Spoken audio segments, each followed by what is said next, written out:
Alright. We're gonna hop back into Danganronpa again. Last time we finished chapter 1 and we did the class trial. So yeah. we're gonna start chapter 2 today, I guess. So let's get started.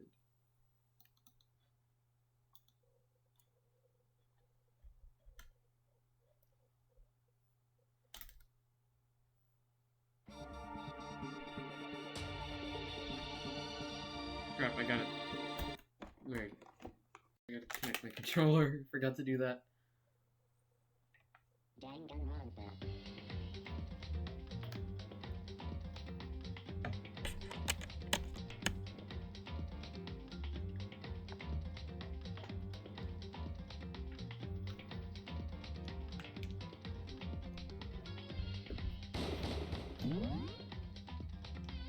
No, not that one. The other one.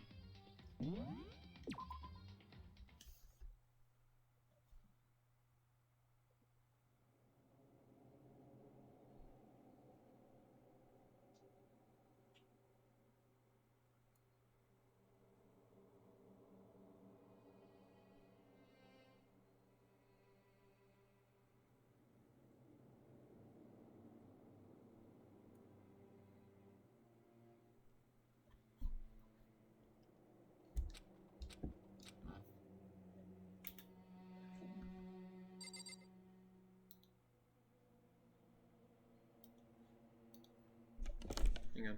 There we go. Yeah, I just out of curiosity. I want to check something. Nope. Transcript. ... Okay.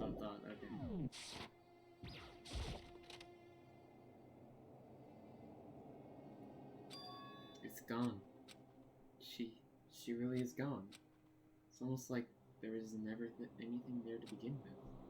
Every last sign of Sayaka's existence has disappeared without a trace. It's like he said after the class trial before we took the elevator back up. Monokuma told us. Oh, I almost forgot. Since the class trial is over, I'll go ahead and dispose of all the corpses. What are you gonna do? It's okay, no need to thank me. Just seeing your delighted, smiling faces is good as thanks enough for me. After all, nobody wants to look at a rotting corpse every day. That can't be good for your health.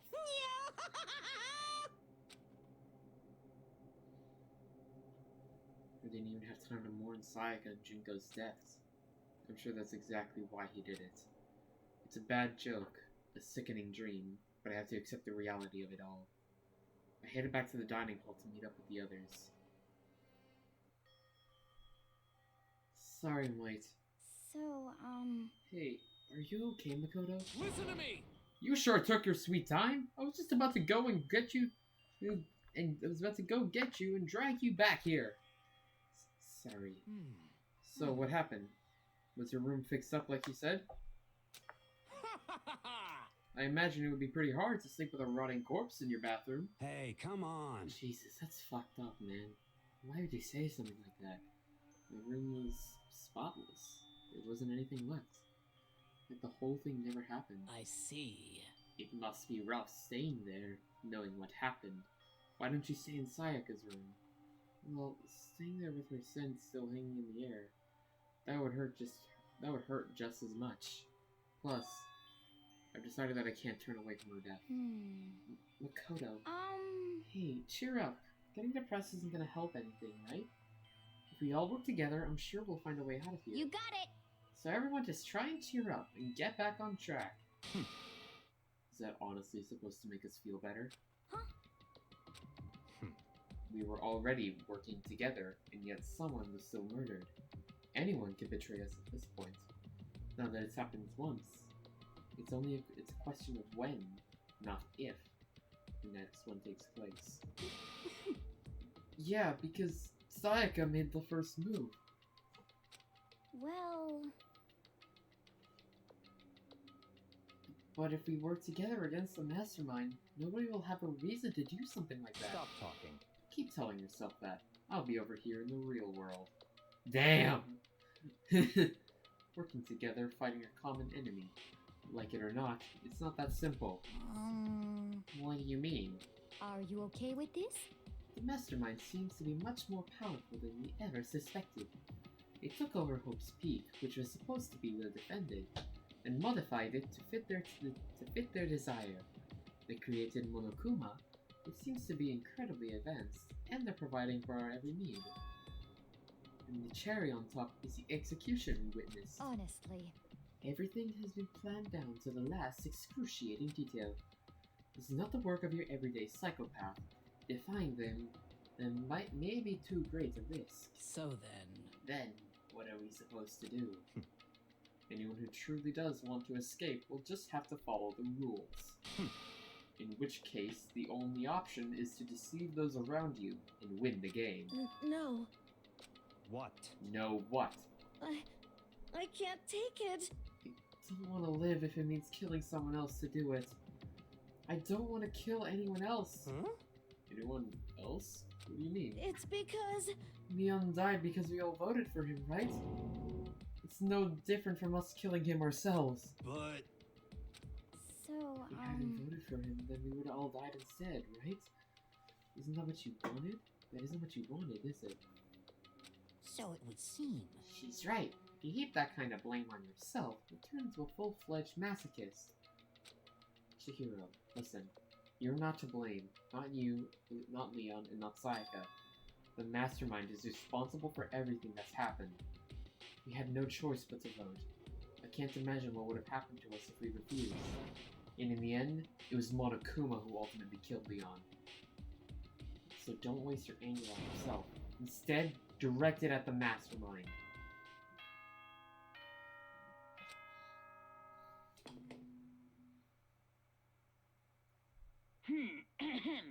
This is a school announcement. It is now 10 p.m. As such, it is officially nighttime. Soon the doors to the dining hall will be locked, and entry at that point is strictly prohibited.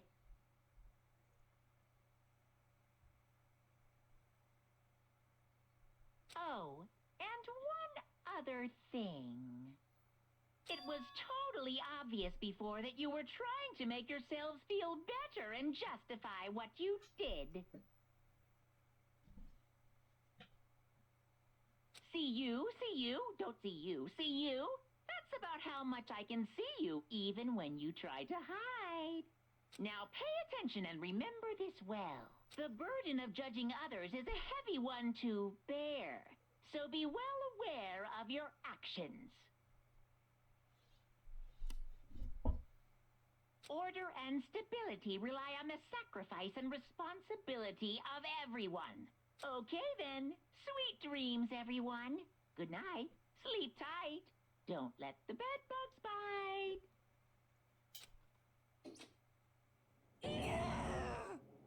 What was that? What was that just about now? Was he saying it's our fault what happened?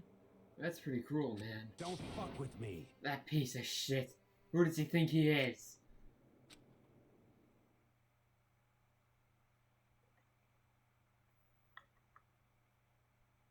And so, the day drew to a close. A tense, maddening day that saw the deaths of 3 classmates, Sayaka, Junko, and Leon. But this is just the beginning. Our despair had only just begun. What is the life of despair? Daily life.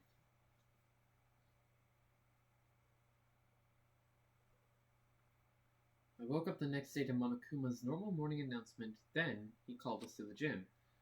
What's he gonna do with us this time? We were practically frozen with fear, but Monokuma was determined to get us involved in his little game. And with that goal in mind, he began it. Okay, lift your arms up and down. 1, 2, 3, 4. What is happening? 1, 2, 3, 4. Now reach way up and bend way down. Tighten those muscles. Let's add a little strength, a little speed to those young bodies of yours. What? Doesn't this just feel great? Feel just great. Being stuck inside like this, you gotta make sure to stay healthy. You're the one keeping us stuck inside. Don't sweat the small stuff. That's my motto. Whoa, I sounded pretty cool just now, don't you think? Did you fall in love with me? Am I just to die for? Am I just to die in writhing agony for? So? Why did you call us here? Certainly it wasn't just to make us exercise. Just to make you exercise? Just to make you exercise? Hey! If exercise makes you laugh, exercise will make you cry. Now, if you keep doing these exercises, you'll uncover the secret of the Assassin's Fist, passed down from generation to generation in the Empire of Darkness.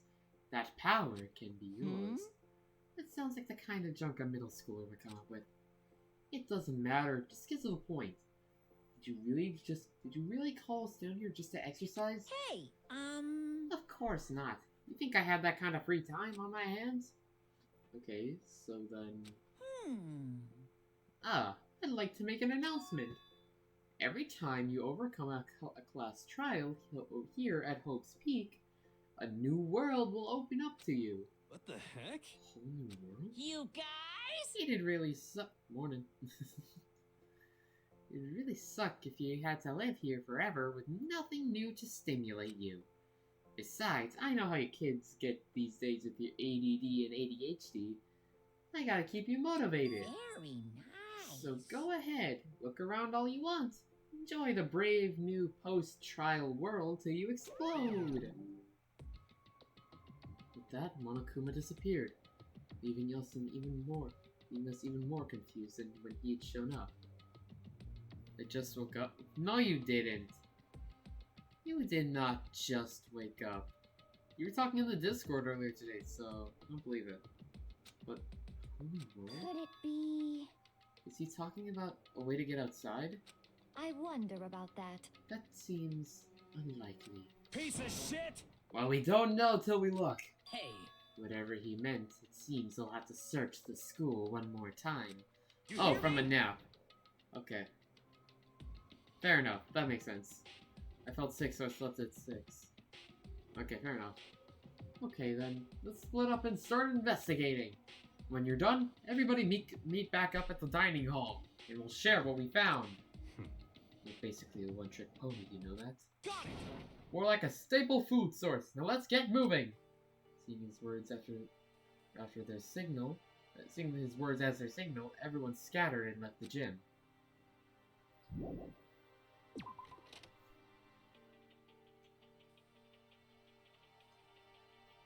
Hey, Hero. What the heck? Hey, Makoto. Did you see what's inside the display case? Bad. This is super bad, man. What are you talking about? I didn't notice anything all that weird in there. Sure, to the untrained eye, it's nothing. But this is awful. A bad, awful, terrible trap. We're serious. The stuff you see lined up there, any god can come by and use it to send a message. Huh? I've been struck with knowledge. It's an ill omen of total devastation and ruin. Let me out of here! I have no idea what he's talking about, so maybe I'll just leave him alone. Probably for the best. Oh, hey Taka. Got it! Makoto, look! The gate blocking the stairs is gone. It would seem a path to the second floor has opened up. You hear me? But it's also of utmost importance to double-check the areas we already know about, just in case. Without a doubt. Aren't I so clever to think of that? I really impress myself sometimes. You understand? Well, I'll leave the school to you. Okay, I guess we can start by checking stuff down here. This is still locked. The door won't budge, it must be locked. It has keep out tape all over it, so I would assume so with Makoto.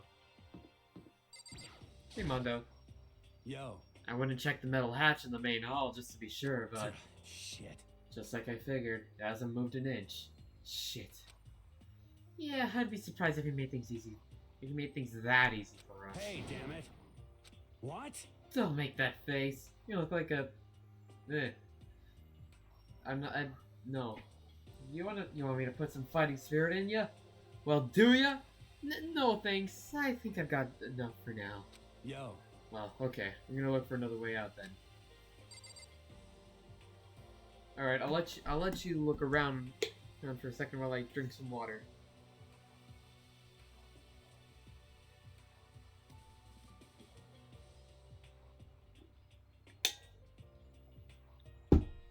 Oh, he hasn't moved. Okay. Oh wait, we have some more coins. Ah! AV room. Shook around the school first. Yeah, that's what I'm doing. I'm checking around all the that. Okay, well, I guess maybe not on this floor. Guess we'll go up. The gate that was blocking the stairs has been opened. Is this what Monokuma meant by a whole new world? If so, what's up there? This is the second floor of the school. Maybe there's some kind of clue here. Yeah, I'm sure of it. There's gotta be something here.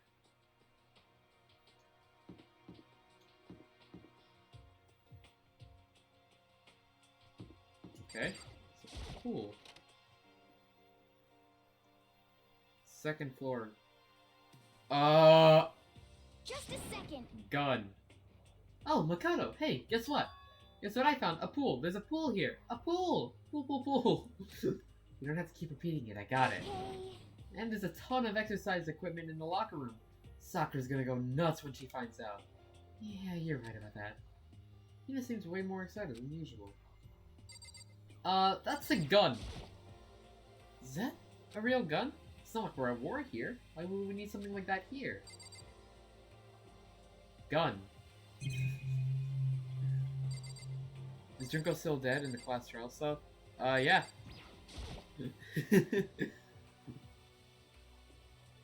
There are a bunch of different pool-related items on the shelf. Whoa! Let's go! We got a mono coin.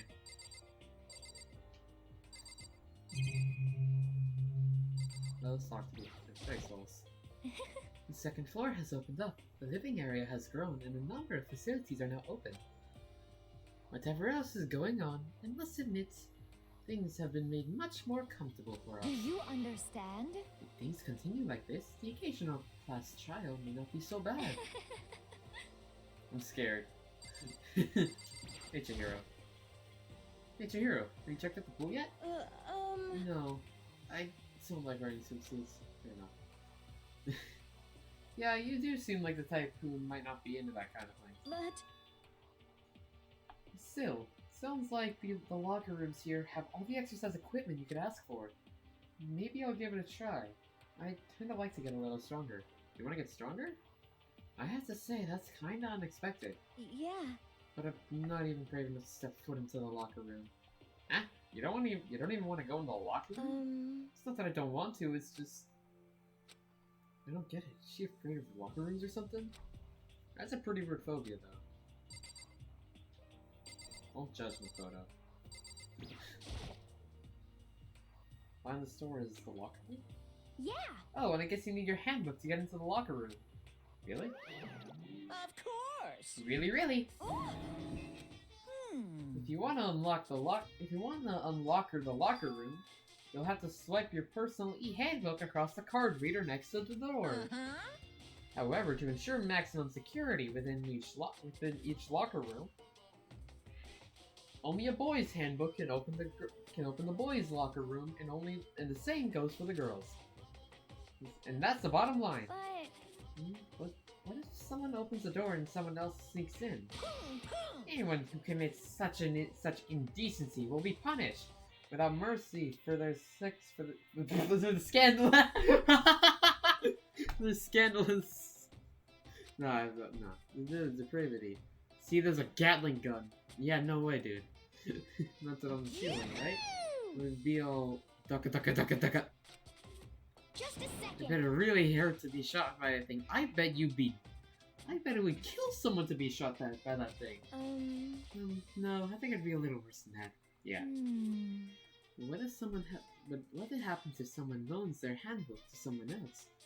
A boy could borrow a girl's handbook, and that would get them into the girl's locker room, would it not? What? But that never even occurred to me. To think someone could be so low, so cowardly, so devilish! Okay, then how's this sound? I got Time for a new rule. As of this moment, loaning your e-handbook to another student is strictly prohibited. There! So now nobody can give their handbook to anyone else, right? You like that? I'm kind of a genius, right? It's because my brain is 100% cotton. Honestly. I do not imagine anyone would have lent their handbook out in the first place. Is that okay? After all, they would be held responsible for anything that happened. That person might do when using the handbook. So, But you seem awfully concerned with all this locker room security stuff. Of course. Because all you teenagers are crazed maniacs. Crazed maniacs. True! You're at that age, you try opening a plastic bottle! So to keep anything unseemly from happening, I have to maintain a rigorous watch. In that case, I would ask that you keep the same close eye on our doors. If some men and some women decide to share a room, there would be nothing to stop them. All I care about is protecting the holy image of the school itself. Disgusting. I don't care what happens in the private dorms, by force or by cunning. Do whatever you want. Just the worst. I hate you so much. See ya later! Okay, so the new regulation is now in place. See ya! Ah. Man, that stupid bear totally ruined my mood. Maybe I'll go take a dip to cheer myself You up. got it. Celeste, Chihiro, you wanna come with me? As for me, There's nothing I hate more than getting water on my face. I'm sorry. I'll pass this time. Oh, come! When you're in a funk, there's nothing better than a good swim to pull you out of it. I'm pretty sure that only applies to you. Yeah. That's card reader. Where's locker room card reader? I can use my e-hand. I guess that's about it. Here. Classroom here, so it's only the same. I wonder what room this is. I wonder what room this could be, guys. Could it be the library? Yeah. Of course there are people in here. A letter. The shelf is covered in dust, but on the shelf is a letter. No way. What's this? I think it's the cafeteria. I don't know. Go Speak Academy? Indeed. It was buried under a thick layer of dust. It must have been sitting there for quite a while. Well, shall we see what's inside? But we shouldn't read other people's mail without their permission. Is that right? What we shouldn't do is leave here without finding out what's inside. Okay. I broke the seal on the dusty envelope and pulled out the single sheet of paper I found inside. I unfolded the paper and read what was written there. From the Havoc Academy Executive Office. Throughout the years, we have been committed to shaping the youth who will one day shape the world. We have a long, proud history as an institution of higher learning, with full government support. Our graduates enter society ready to take on active leadership roles in every major job field. However, Havoc Academy must now lower the curtain on its glorious history for the time being. The decision was not an easy one to make, but serious issues beyond our control have made it necessary. But no mistake, this is not the end for Havoc Academy. We intend to reopen our doors as soon as the issue forcing our closure has been resolved. That being said, this is the end for now. And I would like to personally and sincerely thank everyone for your help and support over the years. For now, we are awaiting official government authorization to formally cease operations. What does this mean? The contents of this letter are quite interesting indeed. It would seem... Hopespeak had stopped functioning as a school. And judging by the amount of dust the letter had collected, It doesn't seem to have happened recently. If I had to guess, I'd say this letter could be at least a year old. Is your same post peak present at least a year ago? Most likely. The mastermind took over the abandoned school in order to put on this little performance. But that would mean it was closed when I got here just a few days ago. But I didn't get that sense at all. Plus, if the school had shut down, don't you think it would have happened? It would have been in all the newspapers and stuff? I mean, you're saying it could have happened over a year ago, right? Before I got here, I looked up stuff online about the school and never saw anything about this. So, in other words, That must have all been part of the mastermind's plan. They lured us all in here. Someone who could create a place to judge and execute people could potentially be capable of anything. And of course, that's all assuming that this letter is real. However, If it is real, though, that does solve one mystery surrounding this. Ugh. The reason there are no other students here, it could be because the school had already closed down. That would be a nice, simple solution, it's true. But then, what about this other part? The decision was not an easy one to make, but serious issues beyond our control have made it necessary. No mistake is not the end for Hope Speak Academy. What do they mean by serious issues? That's apparently why the school had to close. Is there any connection between that and what's happening to us now? if The two events are in fact connected. Uncovering that connection would be a useful clue. A useful clue on top of figuring out the mastermind's motive. Although I can't really say any more until we find more details. So in other words, only the mastermind knows the truth right now. The mastermind's motive. If we can figure out why they would want to imprison us all here. That would be enough to get us out of here. Or...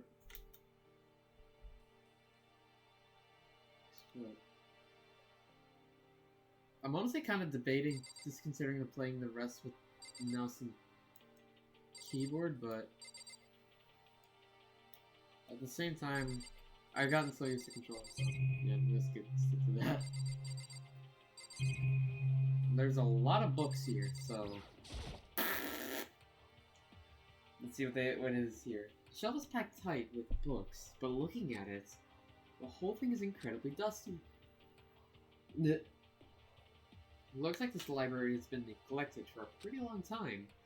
Even though it's a prestigious high school, they've been pretty careless about keeping it nice. Yo.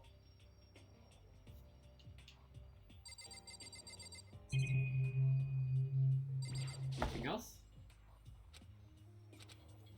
Nope. Ooh. Wait, there is stuff. There's monocoins. Yeah. No. God damn it. There's a thick layer of dust on top of the desk. It looks like this library has been neglected for a pretty long time. As nice as the school itself is, whoever in charge of upkeep has been pretty lazy. Strange.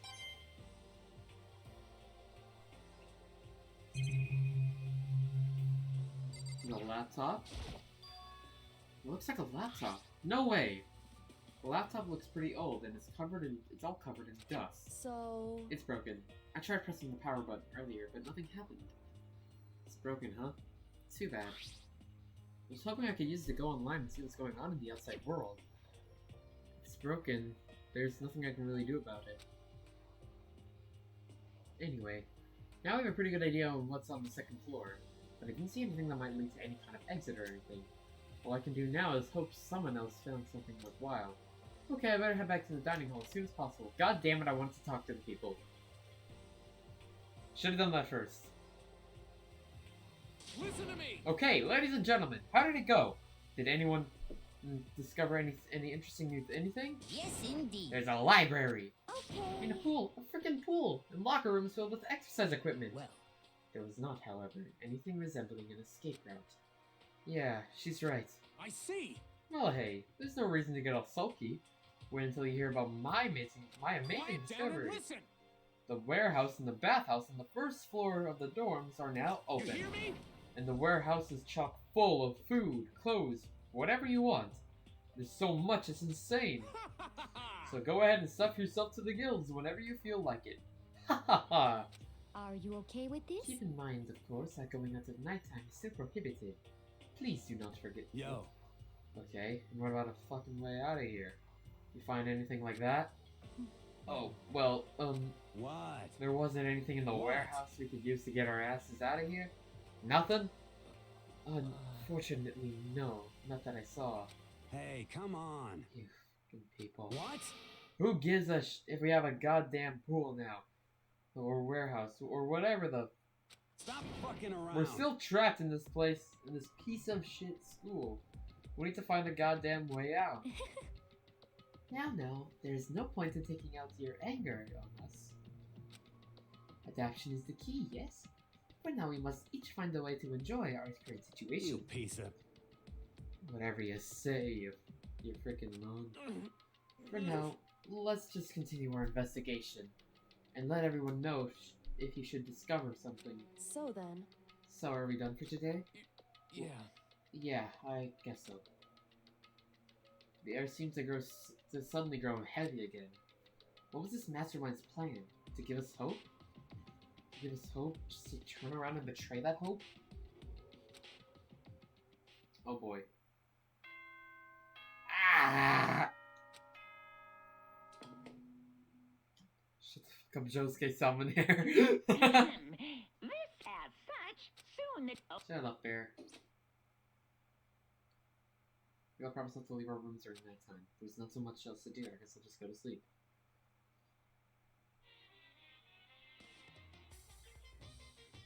What's gonna be added this time? What? Mr. Monokuma, Mr. Monokuma, do you have a second? I really don't. I don't really like myself. I don't have any kind of skill or hobby I can say I'm super good at. My grades are totally average too. My reflexes are okay. Not great, not awful. I could get into a decent college where I make a few friends. Maybe even find a normal girlfriend. Okay. Good for you, I guess. But exactly why I don't like who I am. I understand that now. My life is just one giant copy-paste. I don't have any imagination. I'm a perfectly average cardboard cutout. You see what I mean, right, Mr. Monokuma?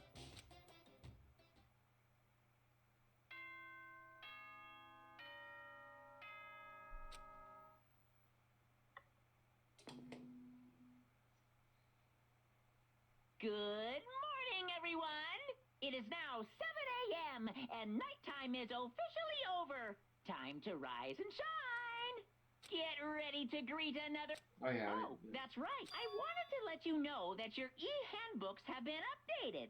New regulations have been added, so please take a look and enjoy your school life more than ever before.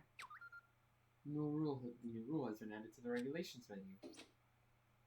You must be referring to yesterday. Loaning your e-handbook to a student is strictly to another student is strictly prohibited. But right now, I need to hurry up and head to breakfast.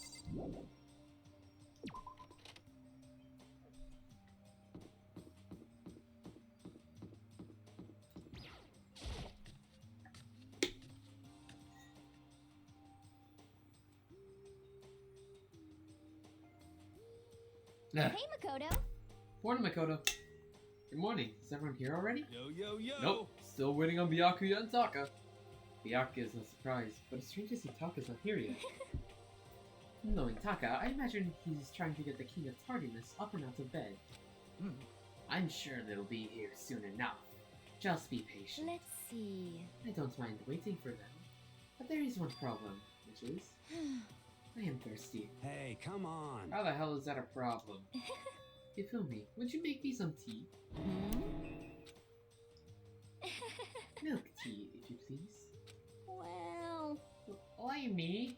let's see. Your roundish figure reminds me of the owner of the coffee shop I used to frequent. That's your reason? This is fine. I can feel my throat drying out quick. I can feel my throat drying out. Quickly, please. Oh. Why the are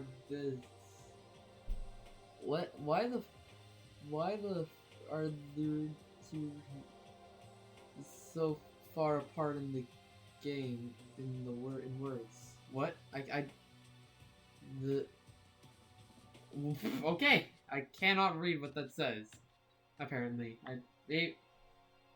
read the text. Look at the letter I. Oh, well, yeah. What the hell?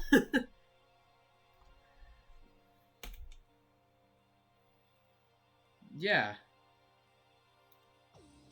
Then his name. Why is the I? Look at the. Why are the eyes like so far apart from the other letters? What the hell? Thank you for waiting. Ifumi reappeared with tray in hand, the gentle aroma growing stronger as he approached. Yeah, you did tell me, I guess. Finally. You could have made some for the rest of us, you know. There's no way to think about this in a common sense kind of way. I emphatically decline. I can't read that. I don't know how to read that apparently. You're not my type at all. It's all about the law of casualty. Of casuality. The basic instincts and act and react. Well then, if you don't mind. The small smile played across her lips as she held the teacup delicately in her hand. Oh. Wait. She cocked her head to the side and threw the cup as hard as she could against the wall. What? What the? Hey, what are you doing, my... Oh, what the fuck? I hate this kind of tea. I don't understand. Yes, indeed. Imagine we are at the coffee shop. Just any normal, well, everyday cafe I sit down and order some tea. Then ask me, would you like lemon or milk? Now further imagine that I replied, ah yes, I would like milk tea, please. In this case, along with my tea, they may bring me a small container of milk, yes? But this is not for me. I am among those who prefer the milk to be part of the process from the outset. The fragrance is just so overwhelmingly sweet that way. Adding milk or lemon right before you drink is like dousing your fries, and you can't dousing your fries. Oh, okay, so I just left for a minute. What the fuck is happening? So what happened was Celeste asked Hifumi to make him some milk tea, as you saw, and so, but apparently he made the tea wrong. So Celeste took the cup and threw it against the wall, and now she's chewing him out and getting mad at him and making up this whole situation. Like, yeah, here.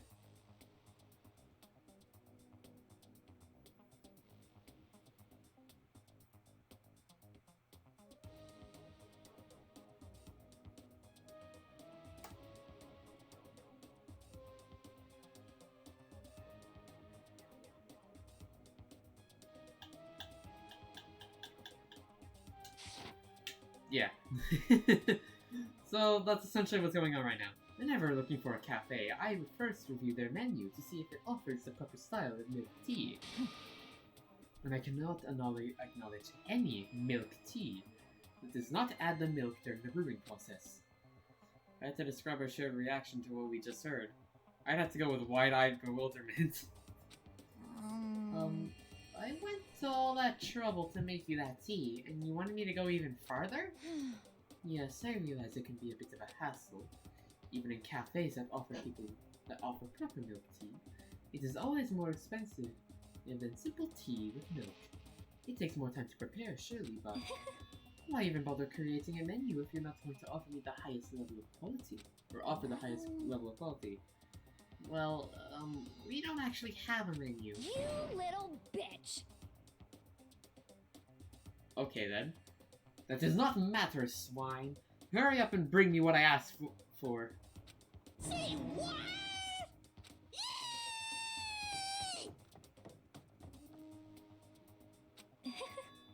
I do love coercion. Huh? You're like a totally different person right now. Shit. You really went psycho there. Also, I think it might be fair to say that, simp? Maybe? I don't know. Just, probably.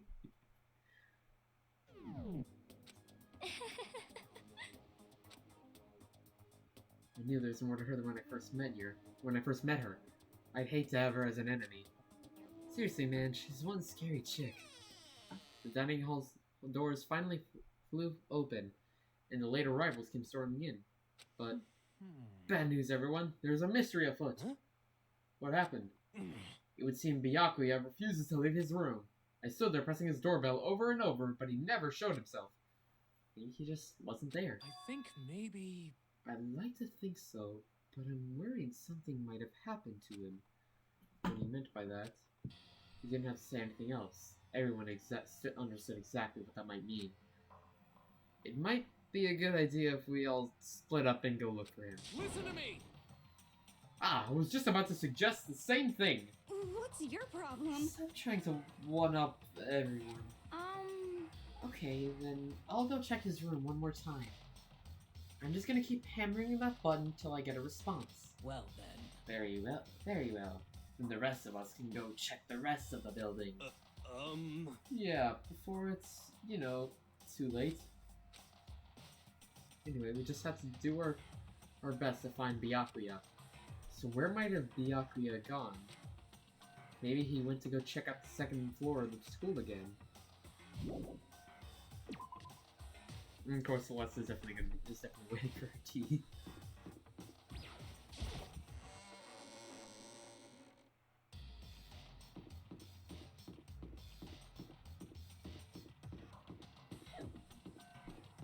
Ugh, hiccups.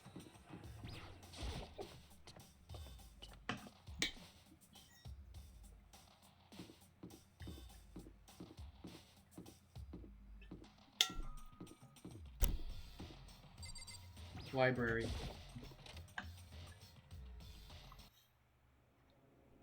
Wow! When I opened the door to the library and looked inside, I cried out in sudden surprise. Byakuya? Of all the things I'd imagined, this most definitely wasn't one of them. He's just chilling, bro. Hey, what are you doing? I'm fishing. What does it look like I'm doing? I'm trying to read, so if you could be quiet. Oh, sorry. Wait, no, what are you doing here? Everyone's super worried. We've all been looking for you. Who asked you to do that? Because we're all supposed to meet up in the morning and eat together. We made a promise. A promise? Can't I get a second's peace and quiet around here? Snapped his book shut, Byakuya snapped his book shut, and he slowly stood up, smooth and as silent as a shadow. Meanwhile, the others must have heard me yell and started showing up, one after the other. You! Byakuya, so this is where you've been hiding! What the heck you doing here, man? We were very concerned. Well, you had no reason to be. I was just reading. I never read such a coarse novel before. But it might prove useful at some point. Well... What were you reading? A mystery novel. Well... Wait, so you're gonna use what you're learning in there to betray us? Don't be stupid. Yeah. It's just something to keep in mind. Yeah, what? Naturally. If I decide to fight, of course. Oh, if I decide to fight, of course I'll come up with something original. Otherwise, this game of ours would be totally boring, right? It's not often you get to take part in such a high stakes, high action, high tension activity. So if you're going to do it, you have to make sure it's entertaining. His words sent a chill down my spine. There was an undeniable smile, as on his face as he spoke. Don't do it. Don't, no. He looked like he was actually enjoying himself, enjoying this deranged killing game. Damn you! The frick you mean game? That's fricked up. But it is a game of life or death, which can only have one winner. That's all there is to it. He is right. It is a zero-sum game, huh? Are you okay with this? It is a part of game theory. Game theory! Well, that's just a game. That's just a theory. A game theory.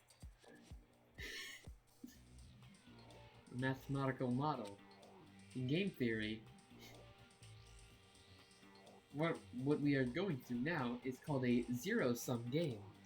In this type of game, in order for one person to gain something, another must necessarily lose something. In other words, it is a situation in which participants must compete for position or resources. I see. You mean like a kind of elimination match? Actually, Entrance exams, sports tournaments, job openings. Most social interactions fall into this category. Everyone must scramble to obtain something which is limited. For you to succeed, everyone else must fail. This also applies to the school life we have been subjected to here. In this case, is that okay? our limited resource is that only one of us can become the Blackened. So, in other words, So this game was designed from the beginning to force one of us to try and defeat all the others. That can't be what they had in mind. That is why adaptation is so crucial. If those who want to escape were to despair, or to disappear, there would be no reason to continue playing the game. what? But why would I want to stop playing? It's so much fun. He smiled again as he spoke. His smile was filled with evil intent. It twisted his face into something not human. It sounds as if you do not acknowledge the possibility that you may lose, am I right? Naturally. Of course. You do not speak like the others. Exactly what I would have expected from the Togami heir apparent. It's just normal arrogance, isn't it? Just a second. Talk like that, but what if you want Not end up possible. dead? I won't. It simply isn't possible. You son of a bitch! Who the frick do you think you are? You know, I still just can't believe it. What? Believe what? That an uneducated, brain-dead, useless piece of garbage like you has survived this long. Piece of shit! I'm gonna freaking kill you! Make me repeat myself. Like I said, I won't die. Keep saying that, but do not bother arguing with him. For him, the concept of losing simply does not exist. He is the ultimate in affluent progeny, after all. A boy raised to succeed from the day he was born. He considers victory his destiny, and has lived his life accordingly. Tests and challenges are merely ways for him to stand victorious, even if it is a life and death situation. Is it not so, Byakuya? At least one of you seems to understand. Isn't it wonderful? It is because I am the same with you. Games are meant to be won. That's enough. Are you trying to suggest we are on the same level? Close that vulgar mouth of yours. Oh, Well, I do apologize. Anyway, let me just say this to all of you. You all need to try harder. If an opponent isn't going to give their best, where's the fun for me? no. That's a terrible way to look at it. What? It's because... This isn't a game. Our lives are on the line, you know. To kill your own friends is... It's is- horrific. Friends? Who decided that? Huh? We are not friends. No, quite the opposite. We are in competition. We are enemies. But... You know, What? but what? Stop trying to force your contradictions on me. Just accept what I am telling you. Come on. Yes? If you have something to say, say it. Otherwise, keep your mouth closed. I'm sorry. Stop fucking around! Hey, shithead. You get off on bullying people that can't fight back? You want to try that on me? So you're back pretending to be friends, huh? And how long do you think that's going to last? Piece of shit! Frick you! What? Is that all you can say? It's unfortunate you would waste your breath on such empty gibberish. You son of a bitch! That's it. You're frickin' dead. Just a second. Hold on. Just calm down. Piece of shit! I am calm. Ah, How is this calm? Hmm. Anyway, I don't have any intention of working with the rest of you any longer. To cooperate during an elimination game is, well, frankly, it's a waste of time, and I hate wasting my time. Waste of time? Not possible. Engaging in friendly group meals is out of the question. Someone could easily poison our food. And I'd rather not become part of the Last Supper just yet. Shit. Quit talking like you're in a frickin' movie or something. Goodbye. All I'm saying is that ultimately, you are all free to do whatever you want on your own. Goodbye. Without a second glance back, Byakuya left. There wasn't anything we could do to help to keep him from going. His way of thinking was just beyond anything the rest of us could even comprehend. But Was he serious about all that? He was, without a doubt. Don't fuck with me. Well, frick him then. Maybe. But what he said might not necessarily be wrong. I mean, can you say for sure someone won't poison our food? Hey, come on, you too, Toko? Anyway. Well, it's not like anyone would even care if I was gone, right? Actually, I bet you all would want me gone. You all think I'm disgusting. None of us think that. I'm telling you. You just think you don't think that. I know some people like to play the victim, but this is just totally out there. You think I don't know, but I do.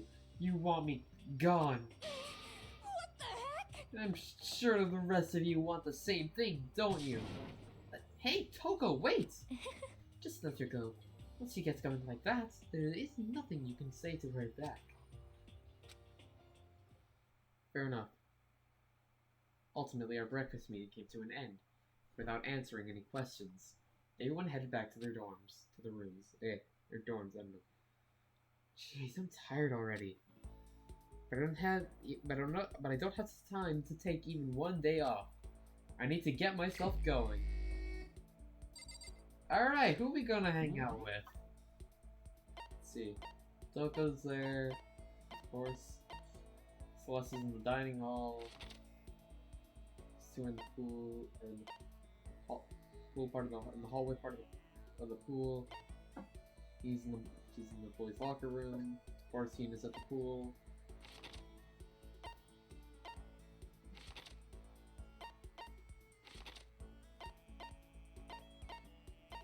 Loser. Oh, Taka, Hifumi, and Chihiro are in the hallway. Of course, freaking Byakuya is in the library. And Kyoko's in there, so let's like I said last time when we last had our previous free time period, I wanted to hang out with everybody before we at least once before we started doing the other, like, everybody's full things. So we'll just keep going with that. So let's start with Chihiro. Oh, Makoto, I didn't realize you were there. Yeah, why not? You're right. Yeah, I could use a little change of scenery. Do you mind keeping me company for a while? It's been nice to relax in time with Chihiro. Chihiro and I grew a little closer today. I mean, I had the Cola-Cola, so...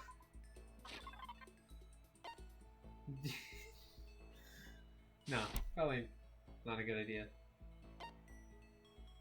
Yeah, I'm sure. Okay, it probably was a good idea. It probably would have been a good idea to do that. I just sit around here. Should have another place I want to go to, and that's the school store. So I guess we'll head there. Because we have a bunch of mana coins now that we can use. So...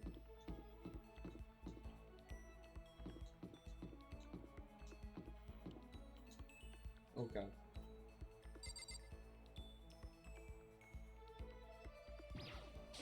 There's some serious lag there. What the hell?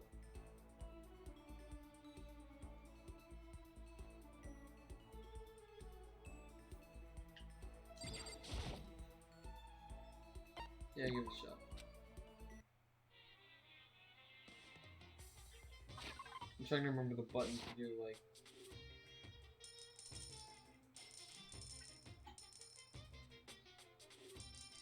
wait, what were the controls? Some coins, control and that button, increase. Let's start with, let's just put in 2 first. What do we got? What is that? No, let's put them all in. Let's go.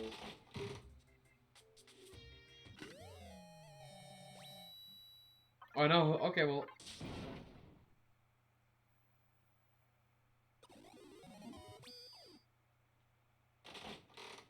What?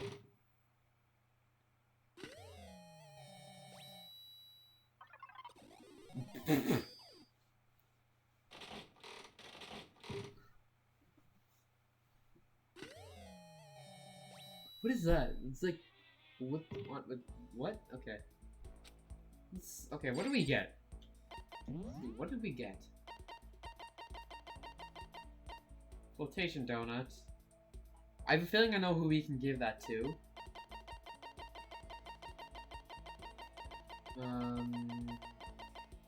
Rose in vitro and Rose whip. Whip made from real roses. Even has those beautiful, even the most beautiful rose has thorns.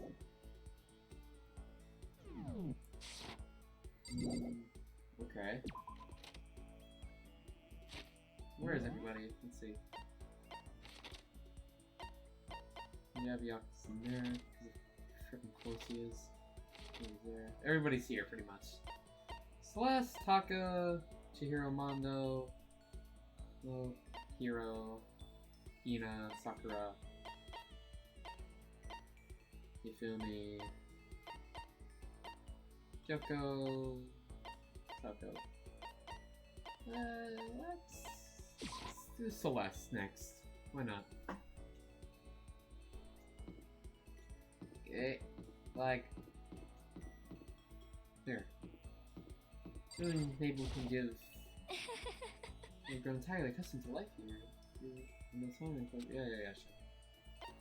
Yeah. As for me, I truly frightened myself to captivate even an insignificant little oh. Well, I'm sorry! Since it's on a Celeste. Okay. Sure. Where's the...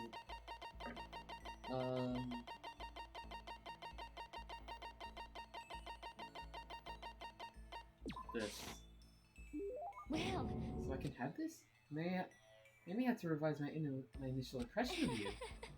The wonderful things I receive from you, the better impressions I get. Seems Celeste so happy, so pleased with something I did, it makes me happy. Look, Makoto, I'd like to share something with you. Huh? What is it? A perfect gambling strategy. There's such a thing? Of course there is. Are you ready? Please pay attention. Whatever the game, you must have a mind for strategy. This will allow you to increase your odds of winning. However, the exciting part about gambling is that there's a power which can overwhelm any strategy. indeed. That power is luck. And we are the ultimate lucky students, so... Actually, There are two types of luck, good and bad. There is no in between. And that luck is built into every human at the moment of conception, like a computer program. is that okay? Some call it fate. The bottom line, luck is life. Well, Do you see what I'm saying? I mean, that's your perfect strategy? Correct. You see, I was programmed to have good luck when it comes to gambling. This is why I've never lost. So that's all there is to it. You are the ultimate lucky students, yes? I said that. Does this perhaps exceed my own luck? One day I hope to put that to the test. I hope you are well. Have a nice day. See ya.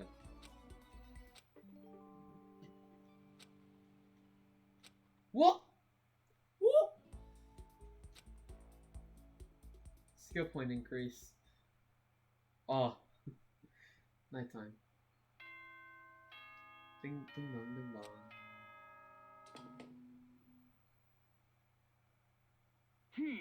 Yeah, shut up. Another day gone. Even though today's over, this game definitely isn't. How long is this gonna keep going?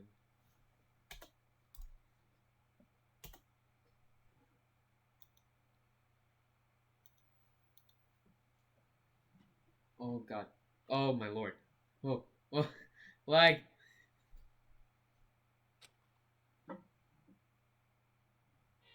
Yep. What's it gonna be? It's a mirror.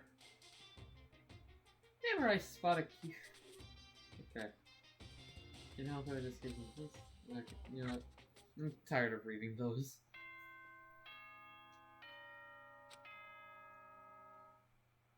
I don't want to read. No. Good morning, everyone! It is now 7 a.m. and nighttime is officially over. Time to rise and shine! Get ready to greet an... Shut up. Well, I guess I better head to the dining hall before I forget. And guess who's not gonna show up?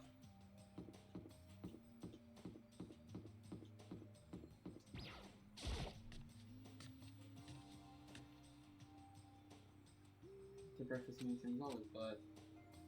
Yeah, Byakuya and Toko are not there. Is this everyone? It feels a little small. Byakuya and Toko had stormed off yesterday, and it wasn't so too surprising that they hadn't come off until today. Even the table looks bigger somehow. I assume that is because 3 people are dead, and 2 are abstaining. Yeah, 5 people missing. I guess it would kind of feel empty. Still, I know Byakuya's whatever, but shouldn't we go check on Toko? You're serious? I vote no. She's super annoying. How can you be so cold? You are like a piece of rock candy. You hear me? What? No, rock candy isn't cold. It's sweet. Shit. Anyway, Byakuya is the real problem. If we don't keep an eye on him, he might really kill someone. You can see it in his eyes. We got no choice. Get some rope. We're gonna have to keep him bound and gagged. I think that's going a little overboard. Count on it. He's right. In this situation, there's nothing scarier than when an ally turns to a loose cannon. It's just like when we were kids, and someone would go crazy at sports day or whatever. What? What the f are you talking about? You gonna use the rope to do tug-of-war or something? Idiot. It can't be. I'm not an idiot. You! You are an idiot! Who are you calling stupid? Huh? What's wrong, Chihiro? You don't look so great. Oh, I'm just going through a little self-loathing. Huh? Self-loathing? Well, after what Byakuya said to... What? Why are you saying... No! Don't... No. Ooh, bad. No. What am I doing? No. Please, don't. Ah! I unplugged my headphones. Ah!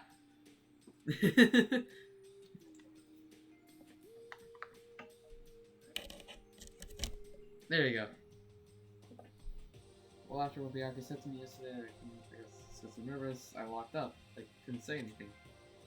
Mondo ended up having to help me out, and he said I was someone who can't fight back. I hate how weak I am. Ah, I see. So Mondo made you depressed. What? What? What? How's it my fault? Hey, come on. I wasn't trying to be mean. Okay. Look what you did, Mondo. Are you crying? It's because you were screaming like a lunatic. Hey, come on. It's my fault. Don't cry. It's my fault, okay? I won't yell at you anymore. Really? Not sure I can believe that. Huh? Just shut up. What? I got it. I'll make you a What? promise as a man. Okay. Wait, promise as a man? Yeah, that's right. Maybe I mentioned this before, but ever since I was a kid, there's one thing my brother told me over and over again. He said that no matter what, a real man always keeps his promises. That's what he left me. Left you? Oh, yeah, my brother's dead. Oh, I see. That's true. Anyway, I don't want to talk about it. Don't want to make you guys all you guys cry. Anyway, so you can trust me when I make that promise. You can trust me when I make that promise, so you don't gotta cry anymore. Okay. Thank you. Sure. But I still don't like who I am right now. I have to get stronger. If I'm so weak anything can make me cry, it's not good. Still, don't stress out too much about having to get stronger. No, I want to get stronger. Maybe I should start working out. In that case, I would be happy to help you at any time. just a second. Shut up, you. You know? Oh, finally correct smile, huh? I see. Yeah. Thank you. Yeah, man, if we keep helping each other out like this, we're bound to get out of this creepy place sooner or later. I mean, someday, I'm sure. Still, our biggest concern right now is the other 2 who never showed up to breakfast. What can I do to try and understand those 2 better? Okay, so what should I do today? Free time! And I don't know. Who's here? Plus. Those 3 there. Is it just? Yeah, it's the same. It's the same as it was yesterday. God damn it. We can hang out with Mondo, I guess. Yeah, Mondo. Let's hang out with Mondo. Jesus Christ. So bored. Bored. Hell yeah. I'm totally down to kill some time with you. Let's go, homie. I killed some time with Mondo. Why don't I grow a little closer today? Would you like to get Mondo a present? Not really, no. Don't got anything. Yo. Hey, Makoto, what's your ride? Huh? Am I right? What? Yeah, man. Your hog, your chopper, your motorcycle. Oh, I don't ride anymore. You're not a little kid anymore, right? And you still don't have a hog? Jesus Christ. You're such a fucking dweeb. Sorry? Yo. Alright, man. I'm gonna educate you. A real man rides Kawasaki, okay? That's what I ride. Hell yeah. You gotta see it, man. The V-Twins got that monster power, like, it's like you're dancing. Of course, it ain't just for anyone. You gotta have the skill to handle it. You must really love your Stop motorcycle. fucking around. Oh, hell yeah, I do. I'm a goddamn biker, ain't I? We're crazy as hell. Yeah, you're the leader of the biggest biker gang in Japan, Hell right? yeah. Damn straight. The invincible crazy diamond gang. Crazy Diamondo. You wanna ride with us? The monster scent coming out of that straight pipe. Hot damn! Straight pipe? What? Come on, you gotta know what a straight What? pipe is, right? It's like something decent, right? That's why it makes them it. It's like when a motorcycle doesn't have a muffler, right? Hell yeah. So you did know. Good. And that's that. Yeah, next time you ride with us. That's true. Man, that makes me think back to when I first started riding. Yo. My big bro used to ride too. You know, his name was Daya. Daya and Mondo together. Yeah. Daya and Mondo together. We were the Diamond Brothers. Everyone up and down the country knew What? us. What? Of course, I was always the cool one. Diamond Brothers. That sounds kinda incredible. By the way. The first time I went out, I ended up back at the back of the pack. Eventually the cops got on us, and they surrounded me. I was in some tough shit, man. Hey, damn it. So I pulled over, but when they came up to me, well, let's just say it was a massacre. A massacre? Man, Mondo, you must really be strong. Stop fucking around. Of course! You can't wave that banner for our gang without that kind of strength. Shit. In a fight, they'll go for the leader first. Kill the leader of the pack, you know? That's why the other gangs come after me. So if you want to be the leader of the pack, you gotta be the tough mother fricker. Yo. You'll see what I mean when we go on our first ride. Get ready for it. Actually, maybe it's better if I don't get involved in that kind of thing. And it's like I said, I don't have a motorcycle. I don't even know how to drive Hell one. yeah. Then you can ride with me. Riding with Mondo, but the other gangs targeted him first, right? No Hell yeah. way. Hey, so get ready for it. Damn, I'm pumped. I can't wait to get out of here now. Mondo left, apparently in a good mood. Crap, this is really bad. Even if I get out of here, I still might be in real trouble. Mondo's report card. Let's go!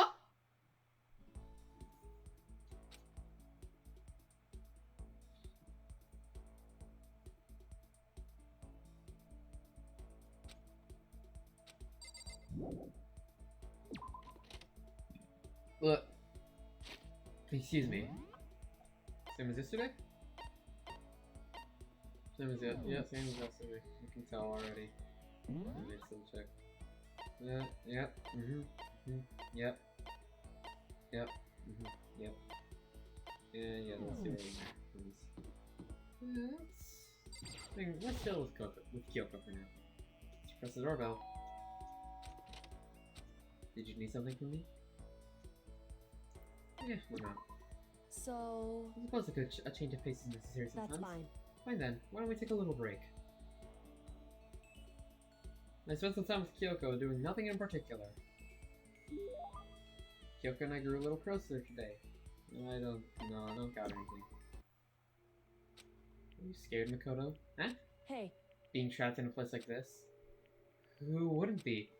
Of course I'm scared. Being trapped in this insane school? correct. Ah, that's good.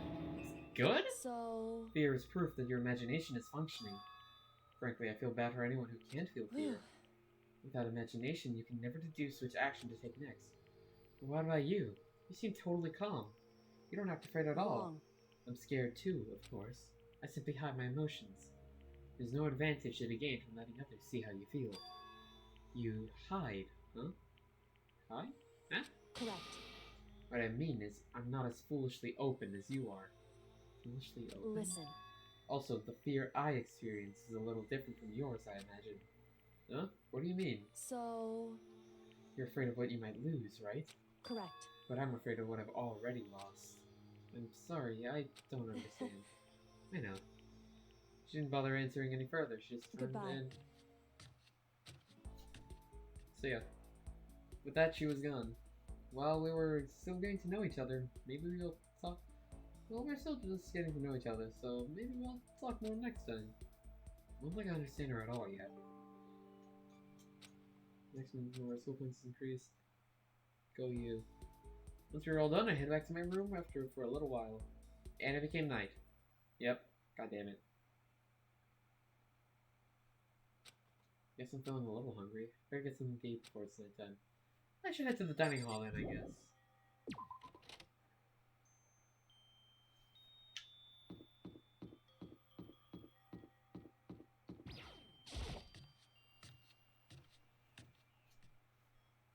I keep thinking Kyoko is a very generic character. Okay. Now let's get roped in something like this. Actually, no, I guess I'm already roped in. Uh-oh. Listen to me! Hey, Makoto! Perfect timing! Huh? What's going on? Hey, damn it. I have a favor to ask. Favor? I have a bad feeling about this. Remember all the other detectives are ripping off of her? You mean the one other detective character, at least that's in the games? Because I think there might be 1 in 3. Maybe there's 1 in 3 or whatever, but or a few. I don't know. I only know of 1 other ultimate detective. Oh shit! Yeah, that's a skill. I'm stupid. I didn't mean. Ah! Hey, damn it. Oh, Makoto, you gotta get a what the hell? This is what? You've been talking shit about me since day 1, calling me a coward and shit like that. You're corrupt! You are a coward. That's why you turn to violence to solve your problems. That's why you can't do what society asks of you. Why you walk around dressed like that. You say, you don't know shit. You hear me? You've already lost to yourself, but you're such a coward and you don't even realize it. Damn you! So what? You're saying you're not a coward? You think you're tougher than me? I know I am. You wanna fight? Okay then, let's throw down. Prove what you got, and what I don't got. You hear me? Whew. I accept your challenge. What? So that's what happened. That's what's happening, Makoto. You gotta be our witness. You're gonna throw down? You're not gonna like start punching each other, are you? Hey, There's a bathhouse on the first floor of the dorm, right? With a sauna I inside? see! I see. A simple endurance contest, is it? Got it! We're going to see who can stay in the sauna the longest, am I right? piece of shit! Goddamn straight. Oh boy.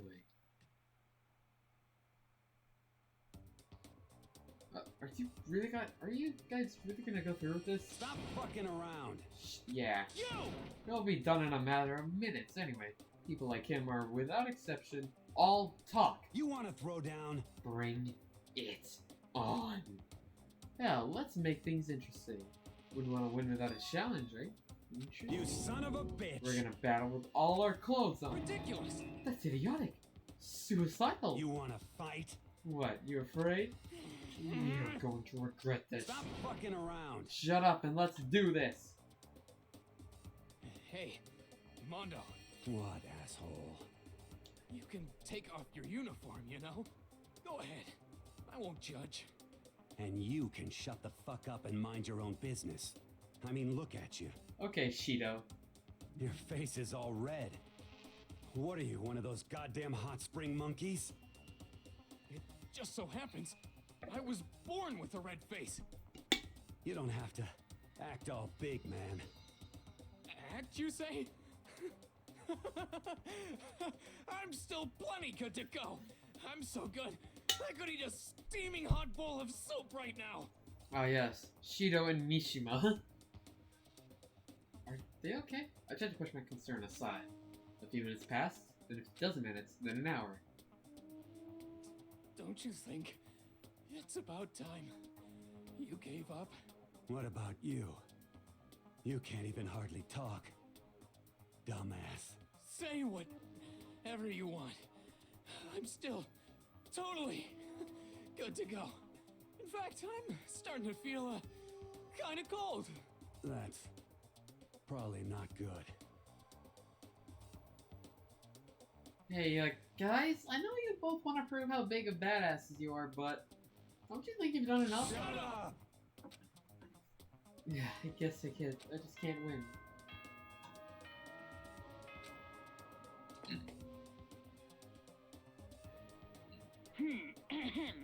This is a school announcement. It is now 10 p.m. As such, it's soon the doors to the dining hall will be locked. Okay then. Sweet Yeah, we got it. It's night. Hey, did you hear that? It's nighttime. How about we call it a tie? In a true competition, there's no such thing as a tie.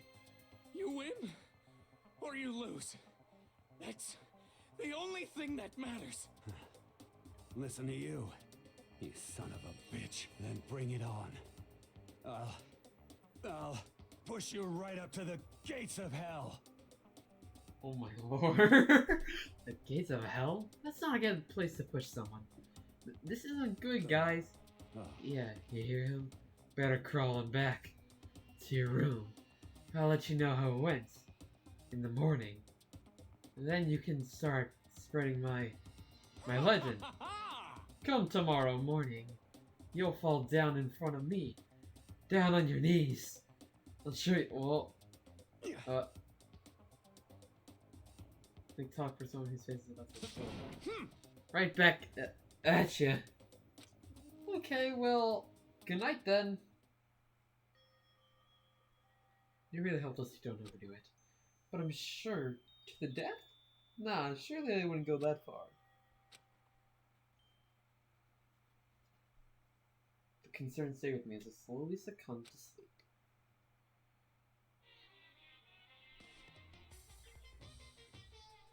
It's gonna be added this time. Calendar.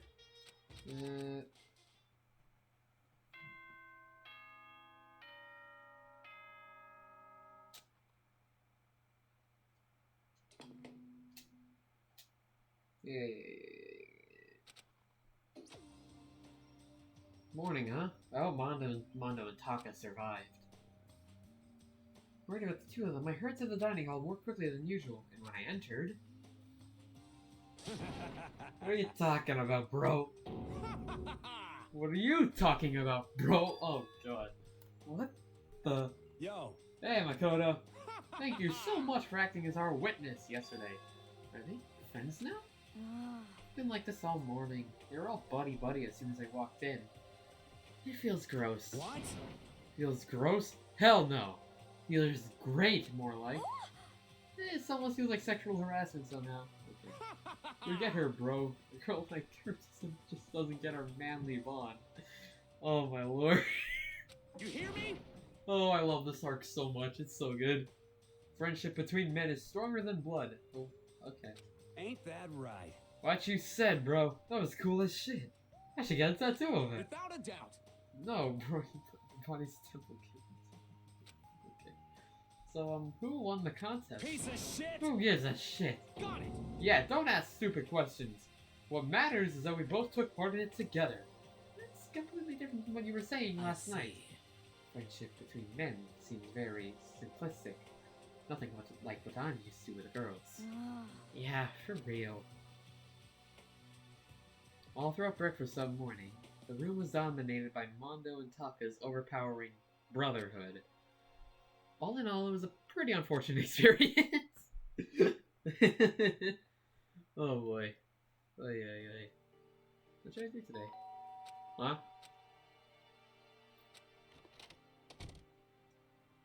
Toko? Toko? What's the matter? What's your problem? Why are you so surprised? Am I really that annoying? Well, I already know I'm annoying. I came here knowing that, so that makes it okay.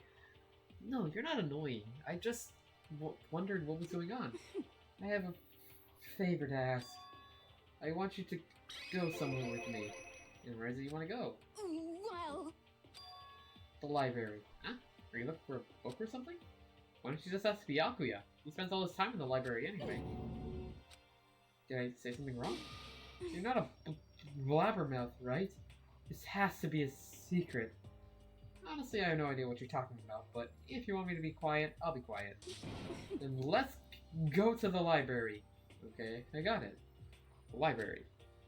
Jeez, why so pushy? Quiet. Be quiet when you go in. Don't let him see you. She actually was starting to get annoying. But I did what she said and gently crept into the library. And surprisingly, Byakuya was there by himself, absorbed in the book. he's here. He's really here. Oh yeah. I forgot about this. Oh boy. I'll just say that from now on, Toko's character really changes, to say the least. Okay, Makoto, go talk to him. What? Stop being so loud. Just hurry up and go talk to him. You go talk to him if you want to so bad. I can't. I don't want to interrupt him. It's kind of crazy. Hey, Byakuya. He seems to be really focused on that book. Doesn't seem like the best time to talk to him. Hey, you. What are you doing back here? I hate even having to look at you. So you know it's not. Of course. Now hurry up and leave. And take her with you. Hey, Byakuya?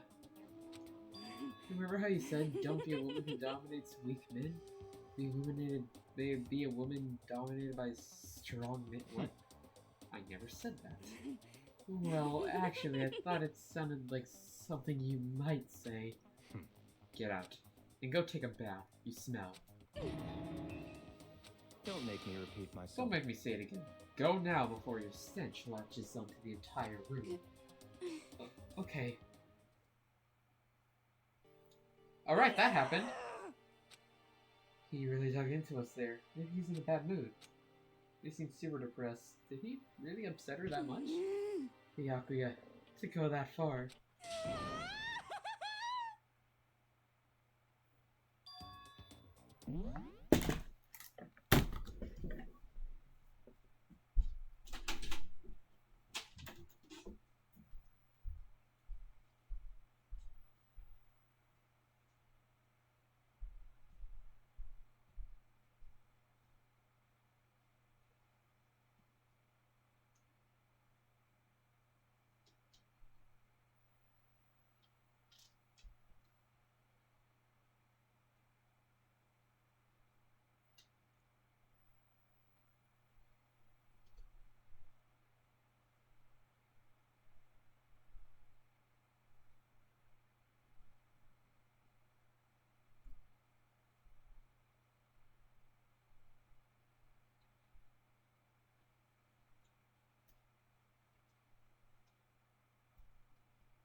I forgot about that part.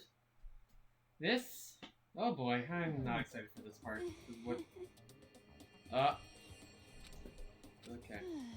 Hey, Makoto, what do you think? Think about what? Do you think Byakuya and I would be good together? Well, now, I don't really know. Maybe. That's true. There's really no way to know.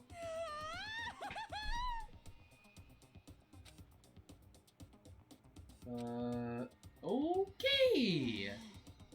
In a day when you understand. Maybe. Someday. Well, bye. Ah, young love. Huh? Ba-bum, ba-bum. You go for something like this. Eager passion can also be scary. Sometimes it leads people off in the wrong direction.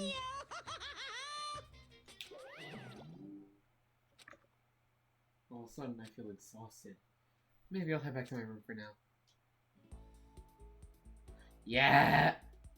Free time. Let's go. We have another gift that we can give to someone, so... I guess we can give it to Hina, maybe?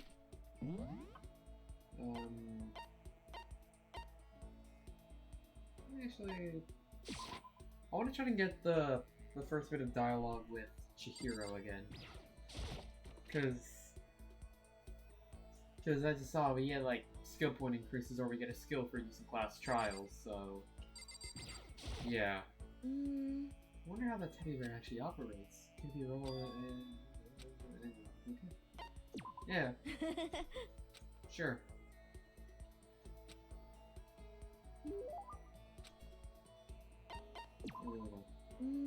There we go. No. What's wrong, Chihiro? It hurts. Huh? Did you get You know? Oh, well, not really. I got bit by a mosquito last night. Mosquito? Oh, I figured something serious had happened since you were saying how it hurt. Huh? Oh, did I give you the wrong impression? Sorry. Try not to apologize. It was my own fault. You said it hurts. Did it really bite you that hard? Yeah, see? Look. The other arm. Oh my lord. Holy cow. What should I do? It's way past itchy now. It really hurts. Why is it so big? Did it bite you while you were You're sleeping or wrong. something? Oh no, I was awake. You didn't notice? No, I noticed, but what? You know? Well, I felt it bite me and I looked down at it. But I didn't do anything. I just sat there and watched it suck my blood. Eh.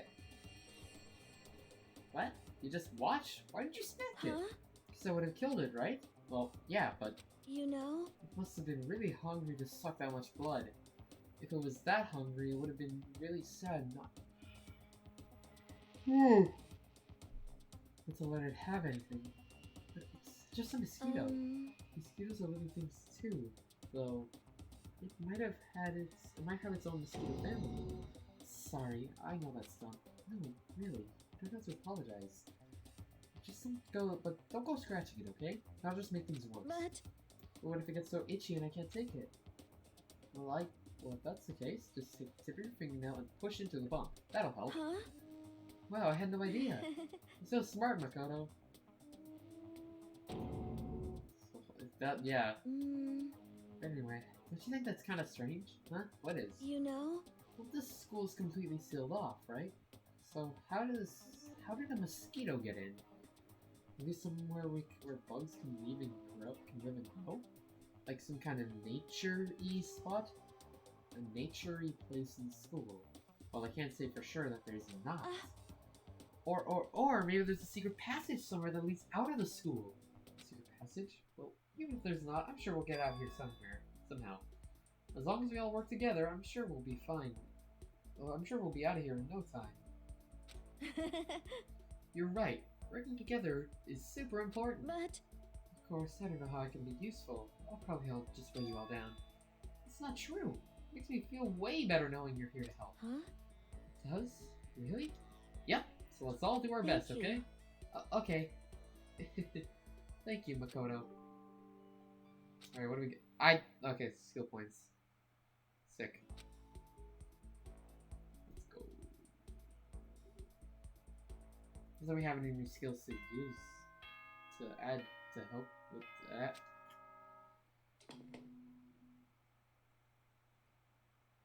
Ahem.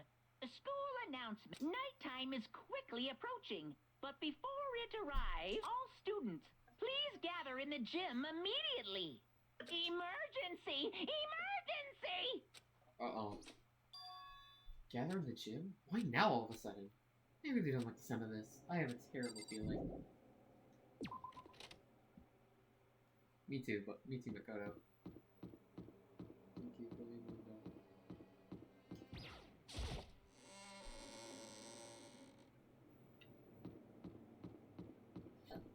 that. Ugh! God, hiccups.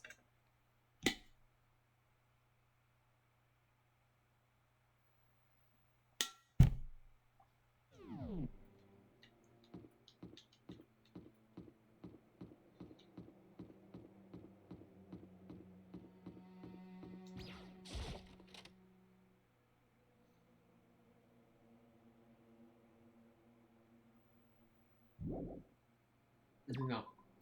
There.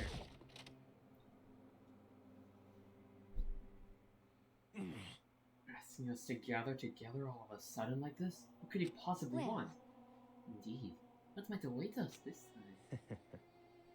He keeps things interesting, that's for certain. How is that funny? Can't you smile like a normal person once in a while? Like how the housewife on a classic TV show smiles at the end of an episode? What the heck? There's something totally messed up with you if you can laugh at a time like this. Which of us is actually messed up? Is actually messed up? Huh? What's that supposed to mean? Nothing in particular. Just admiring is all. I don't want to kill anyone, but I also don't want to stay here living in blind denial day after day. I was just admiring how you could live like that and still keep your sanity. What is this? I'm not in denial. That reminds me. Remember how you kept talking about how the police or whoever would come help us? How'd that turn out? It seems to me there's no sign whatsoever of possible rescue. Well... That's just... Huh? I wonder what actually happened. Certainly. Strange, that's true. But there's no way the police wouldn't know about it. We're right in the middle of a major urban area. What?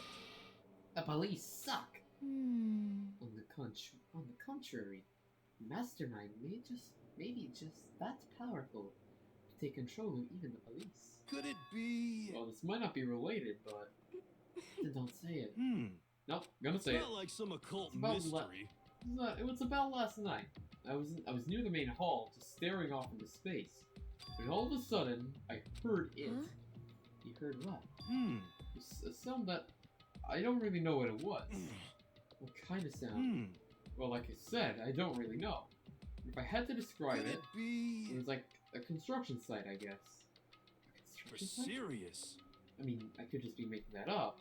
I only just barely heard anything. Then you definitely made it up. Must have been just the sound of the ocean in that head of yours. Say what? What you talking about, Toko?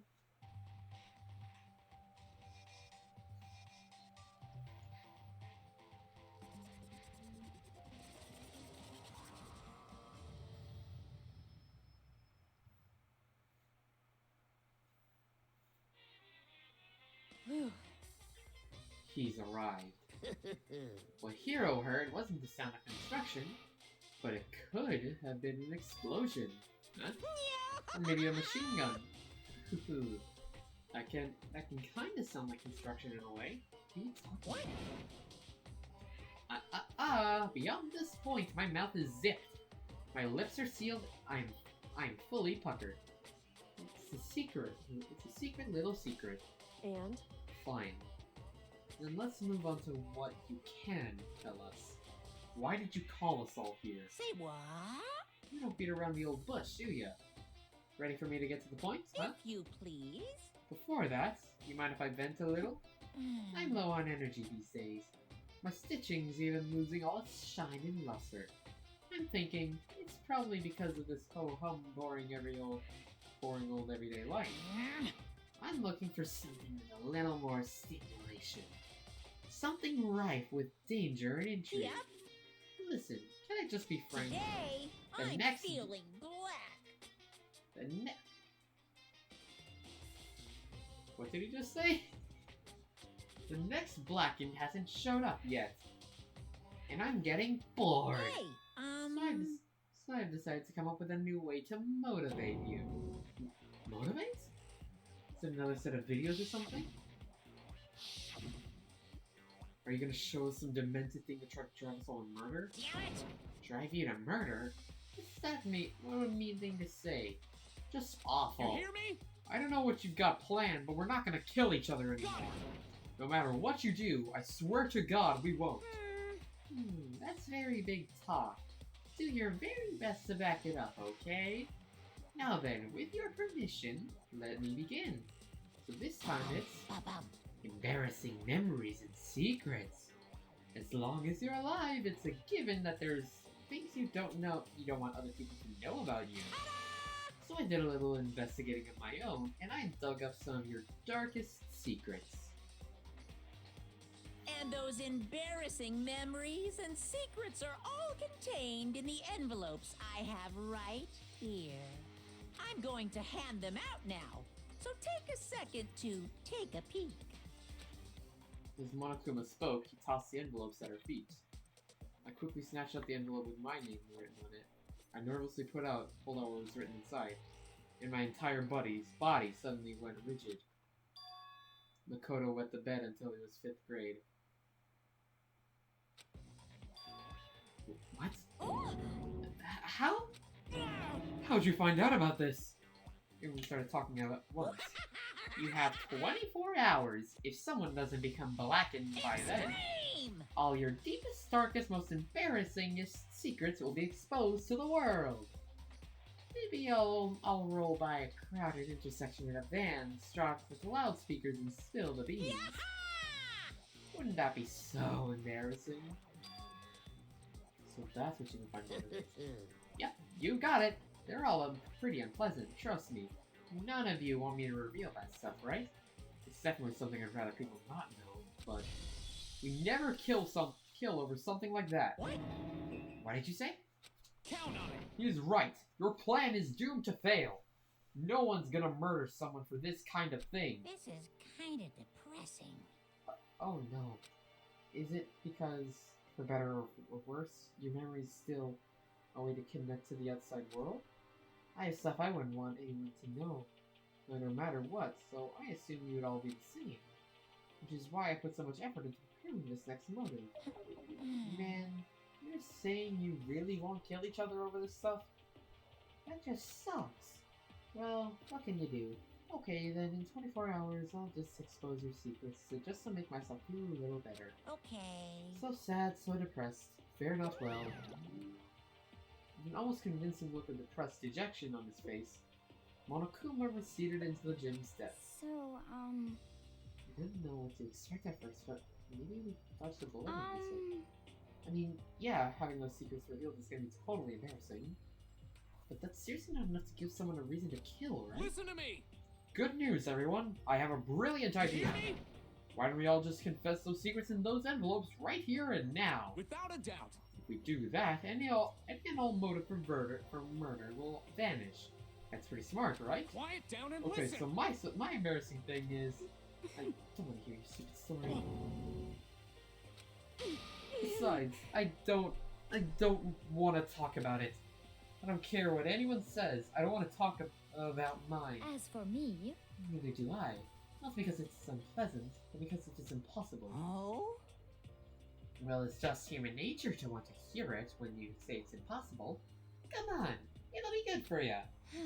Absolutely not. Come on. It's okay, just a little bit. Come on. honestly. As I said, Here we go. come on. Hey! I said I don't want to talk about it, you bag of human lard. Say what? Human bag of lard. I agree with them. There's no need to discuss it. What do you think, Chihiro? I'm sorry, I don't really want to talk about it right now. but We also don't want to leave things the way they are, so maybe I can talk about it later? After I try my best to become strong, then I can tell anyone. so, If you don't want to talk about it, you don't have to. I'm not super excited to talk about it either. That's true. If everyone's that much against it, even my bro's the one that suggested it, I gotta say no. Well, that's okay then. Either way, if it's just a few secrets, I'm sure nobody's about to kill anybody over it. I hope you're right.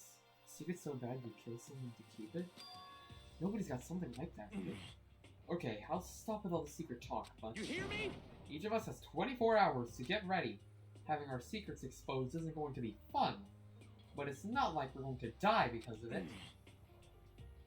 So, don't do anything hasty. well, Why you keep repeating it makes me worry even more.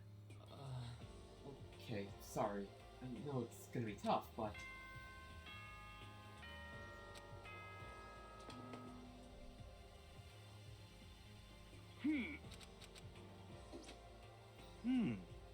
Nighttime already, huh? Okay, let's call it a day. Of course. Good idea. We need to prepare for tomorrow. I was left with an anxiety I just couldn't shake, but... We left things as they were, and left things as they lay. One by one, we head back to our rooms. Secrets or memories you don't want anyone to know about. A way to connect to the outside world. Honestly, all that crap Monokuma was spouting didn't have any effect on me. Yeah. There's no way anyone would kill her for stuff like that. At least, that's what I thought. But maybe I was just being optimistic. Which is probably why, without too much of a struggle... Jeez, I'm more tired than usual. Super tired today. I fell asleep. But what I didn't know is that even then, a tragedy was taking place. Uh-oh. Alright, what's gonna be added? A gun.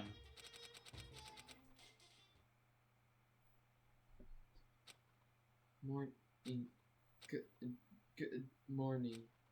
Good morning! Ah! Nice reaction. I'm glad to see you didn't disappoint. What? What are you doing here? Yep. I wanted to spice things up, so instead of a school announcement, I decided to wake you up in person. What the hell for? Because it's fun. And as long as I am here, I figured I'd let you hear it right from the bear's mouth. Hear what? Are you sure you should be acting this way back? I mean, even though something happened to one of your buddy classmates? What? Say what? What? Your face is all blue, like someone on the verge of death. What happened? What are you talking about? That's for me to know, and for you to find out. Good luck! Something's happened to someone? Was it? No, it can't be. There's no way someone would, but what if? No, what ifs are pointless. Especially now when the dining hall. I need to get to the dining hall.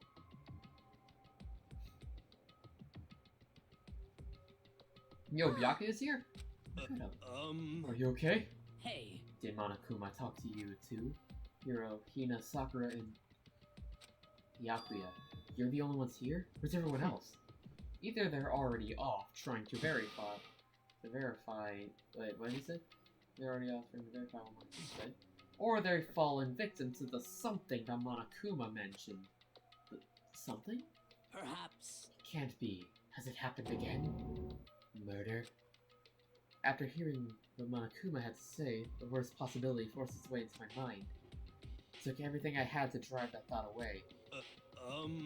So, if something really did happen, does that mean someone did it because of what happened yesterday? Huh? It can't be. Stuff is just a bunch of old memories. Just old memories? Don't be so sure about that. Clearly someone felt it was more important than that. Huh? To judge someone else's values based on your own outlook. Do you realize how dangerous that is? What the heck? Why didn't you say something yesterday? Naturally. Did you want me to forget? This isn't a co-op game. It's every man for himself. What good does it do me to go out of my way to help you people? To help Just you. the worst. Stop saying that already. There's something wrong with him for serious. Did he get brainwashed or something? Wait. That's not important. What matters right now is we have to find out what happened. That's fine. She's right. Let's all split up and begin looking. The game is afoot.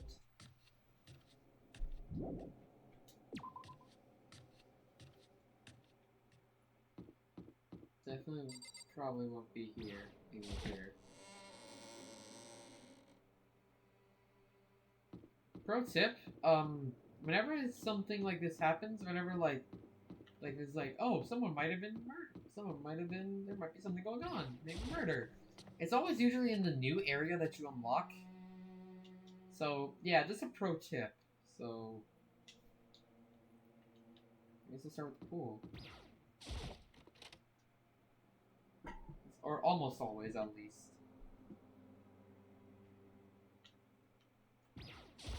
Here? Huh? The door's open, but aren't these supposed to be locked? Uh-oh. For this investigation, I have unlocked the doors. Please look around to your heart's content. It's all Investigation? clear now. Just as I thought. Byakuya? I see. Judging from what he said, there can be no doubt a murder really has taken place. Come on! In the locker rooms, they're suspicious. Very suspicious indeed, wouldn't you agree? Huh? Suspicious? It seems nobody's searched the locker rooms. Let's start with the No! While waiting for a reply, he pressed his hand in the girl's locker room. Okay, buddy. The door swung open without a sound. In that moment, time seemed to freeze.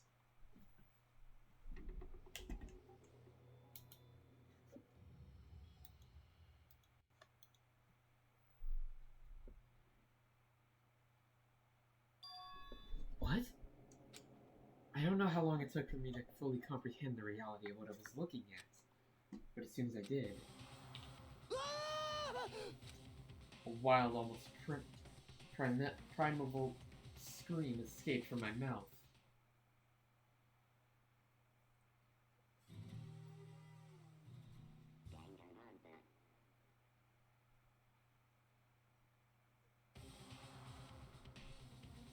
I tried to suppress my screaming, but it was useless. It surged out of me, like water from a spring gushing out of the ground. Byakuya, on the other hand, very strange. most unusual, don't you think? He was totally calm, almost like he was watching this all unfold in front of a TV screen. I see. Look, Chihiro's corpse has been suspended somehow, and something's written on the wall with blood. Bloodlust? Such a brutal way to kill someone. No, this is beyond brutal. Wouldn't you agree? They killed her. How could it not be brutal? No, that's my point. This murder is far too bizarre for any everyday amateur to have committed it. Unlike Sayaka, this murder was not a crime of passion or necessity. Interesting. It's almost as if whoever did this did it for fun. You see what I mean, don't you? What? My head was swimming, but it was still reeling, too. I was still reeling, too confused to understand what he was trying to say, before it could even begin to clear my head. What the heck? Hey, I heard screaming. Did something...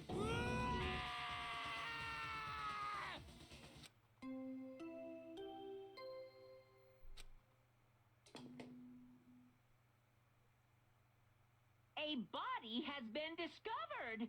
After a certain amount of time, which you may use however you like, the class trial will begin. What the hell was that? Ah, that's right. You were unconscious during Sayaka's, so you wouldn't know about it. What you just heard was the body discovery announcement. Apparently, there were 3 or more people discover a body. An announcement plays to let everyone know. I imagine it's so that the search for the culprit can proceed fairly for everyone involved. Proceed fairly? The body discovery announcement. Chihiro really is Naturally. dead. Yes. Before you start screaming your head off, go round everyone up. It seems another game has begun. Another life or death game to uncover a killer. Taka bolted out of the locker room. As everyone made their way to the scene, it felt as if no time at all had passed. It was like my sense of time had just taken wing and flown away. When I came back to myself, I saw everyone had the same look of confusion, fear, and anger. We all just stood there, gathered around Chihiro's body. Damn, I couldn't keep her safe. So there's another victim. Which means we're now in the same position once again. Fuck, man. What the? What the fuck is this? What? It's a dream. This is a dream. It's all a dream. In fact, I haven't even been born yet. I don't have any memory of ever being alive. Shut up.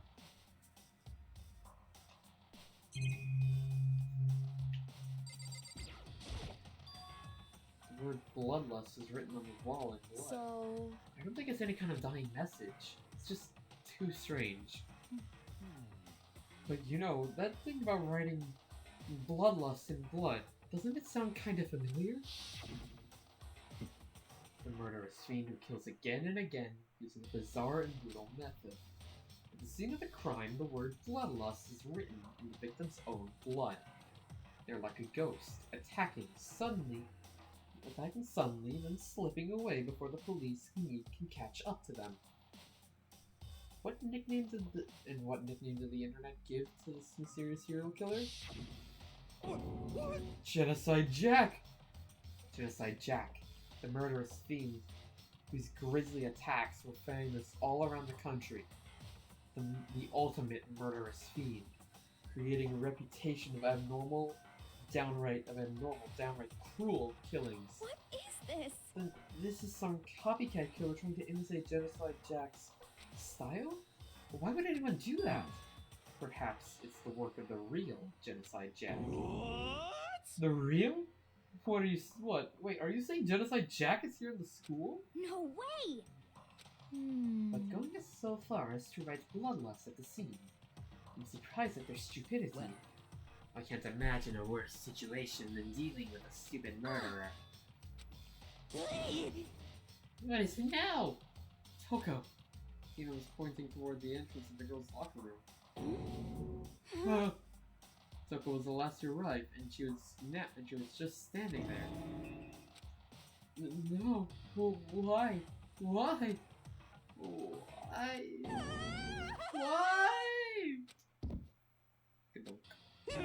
She fainted. That did not sound good. Toko! Tina rushed over to the collapsed Toko and started shaking her to awake. Toko, are you okay? Come on, wake up! Oh. Oh, that's right. I just remember what she said. Or how she fainted when she sees blood. Oh. So she's hemophobic. Hemophobic, yeah. I imagine she does not watch too many horror films then. This ain't a violation of the rules, right? I mean, technically she passed out somewhere besides her room. No, I think it should be okay. The regulations prohibit sleeping, like on purpose. Well, so since she didn't faint on purpose, it doesn't count. Gotcha. Just a second. Toko, can you hear me? Hey, you gotta wake up! As if she heard her, Toko suddenly shot awake. As in, she literally jumped from where she was staying. It was such a strange reaction. I was at a total loss for words. She leapt straight into the air, changing her stance as she did. What? No, I don't like that face. In no time flat, she was just standing up.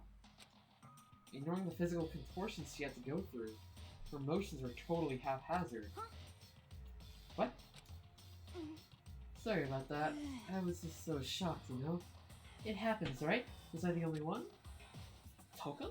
Are you okay? I'm fine. I'm fine. Yeah. Whoa, is that a dead body? Hey, are you dead? What the heck? She must have hit her head real hard when she fainted. The world has a front and back, a top inning and a bottom, a sea of truth and a web of lies. Well... No, this is concerning. I mean, she sounds completely different. No, everything's fine. At least the stutter's all gone. That's a good thing, right? I see. It's clear to me that everything is not fine. Your eyes seem strangely vacant. It might be best if we take her back to her room for the time being. So, I don't mind taking her, but could someone help me? If you need help, I don't mind. Taka, could you help me? He totally ignored me! Very well. You take care of the girl, and the rest of us can begin the investigation right away. I assume that nobody has a problem other than leaving Sakura and Mondo on guard duty again. Hold on a second. Rushing to an investigation, the mastermind isn't behind that. After what happened last time, surely you realize that Don't make me repeat there's myself. no question that Chihiro was murdered by someone among us. Isn't that right, Monokuma? Of course! Right as rain. But don't take it as a bad thing. It's just a fact of life. Because that's how graduation works. Then it's happened again? Is that what you're saying? That another one of us killed a fellow classmate? Hmm? What? Does that freak you out? You guys got no balls, you know that? Is there just nothing down there at all? Well, I'll let you break in mine. What the hell? Actually, I don't have any either. Sorry. Stop talking. Stop monologuing and give us what you came here to give us. You did bring it, right? I sure did, chum. It's the Monokuma File! Oh boy. See ya later! So please do your very tippy-top best on this investigation. No way! Do we really gotta do another investigation? Examining the corpse of one of our friends. Having to suspect all our other friends? Why? I hate this. I can't take it anymore. Oh, I hate it too! Help me. I've had enough. I'm getting out of here! Hey! Hey, where do you plan on going? There's nowhere to run. Such ignorance. Just accept it already. After all, blood is just a liquid. A dead body is a simple object. You are very enthusiastic about all this, are you not? Naturally. How can I not be? If we don't unmask the culprit, we all die. That's true, but to jump into it so soon... What? What? Do you want to die? Such ignorance. Fine, then go off and die somewhere, right now. Go ahead. You're a waste of space. Damn you! A dead body is an object? Piece of shit! Chihiro wasn't an object. Show a little respect or I'll beat some India. Calm down. Everyone stop bickering. Listen, there's some truth in what Byakuya said. Kyoko, Because if we don't solve the mystery and find the killer, our own lives are forfeit. And if Byakuya is right that Genocide Jack is somehow the one who killed Chihiro, that's right. then unless you do something, more victims could start piling up. Forget more victims, if we mess up, we're all dead meat! Hey! Hey! Hold on. If that's your worry, you don't gotta worry any longer. In any one killing game, the guilty party may only kill a maximum of 2 people. Eh?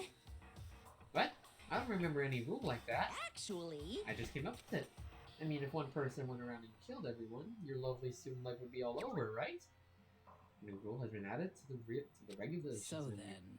In that case, why not limit it to 1 person? Hey! Well, in a good mystery, you don't want to miss out on the potential, and at least the potential of a serial killer angle. Just one would totally murder that possibility. Punishment is waiting for you. Farewell for now. I'll catch you guys at the class trial. Can't say I understand his thinking, but if we can kill up to 2 people, then one more person's life could still be in danger. It's Interesting. definitely not good. We need to uncover the culprit before something else happens. You son of a bitch! You need to shut the frick up. So, Well, for now, Taka and me are gonna drop Toko off at her room. Nice, I'm gonna get dropped off. there is nothing to be done. We have no time to stand around here. We must begin our investigation sweet. If we do not solve the mystery of who killed Chihiro, Is that okay? we will quickly follow her into the afterlife. It's true. I hate this, but if I want to survive, me and everyone else, we have to do it. We don't have any other choice. First of all, I better check the Monokuma file to see what's going on. The victim was Chihiro Fudesaki. The time of death is estimated to be around 2 a.m. The body was discovered in the girls' locker room on the second floor of the school. The cause of death was a blow to the head with a blunt object. She was killed instantly. That's all it says. Well, it's not like there's any point in complaining about it. No matter what, I gotta do what I gotta do. Monokuma file number 2 has been added. Yeah, okay. Hey, Makoto, do you have a second? Huh? Do you need something from me? Naturally. Of course. Life without purpose is quite dull, you know. So what did you need? I'm going to let you cooperate with me in this investigation. Huh? What? I'm purchasing your talent. The same talent which allowed you to solve Sayaka's case. Solve? No, Stop I talking. just... You seem to have some limited use, which is why I've chosen you. You have the honor of contributing to my investigation. So you're inviting me to come with you? You're doing it in the most arrogant way possible, though. Let's go. Now then, shall we get started? But we need to get moving. There is no time to be standing around. I don't really know what just happened, but it looks like we're working with Byakuya on this one. Hold on, so I'm gonna check it. Yeah, okay. So, the noise. Okay. You gotta check that, like that, let's see, okay. I'm gonna talk to people. There's a dumbbell on the floor, and there's a bloodstain. There's a bloodstain on the dumbbell. The Monokuma file said a blow to the head with a blunt object is what killed her. Does that mean this dumbbell is actually the murder weapon? That's right. I don't imagine it could have been anything else. Locker room dumbbell? Got it?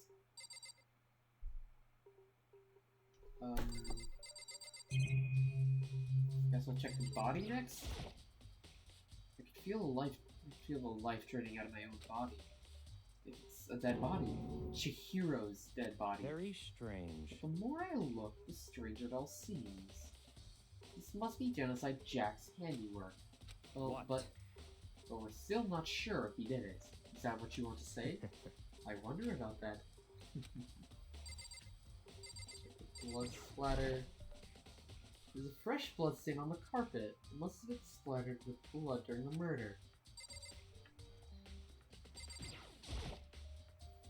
The word bloodlust is written on the wall in blood. What's the meaning behind it? Bloodlust. Poster, apparently? Poster's got some blood on it. Must have happened during the murder. Okay. Suck it, everybody. If you have the time to talk, you have the time to start investigating. Shut the hell up. She took her time examining Chihiro's corpse. She poked and prodded, going over every inch of the lifeless body.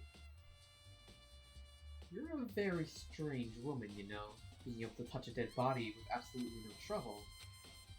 You seem to be concentrating pretty hard. It's like you can't even hear us.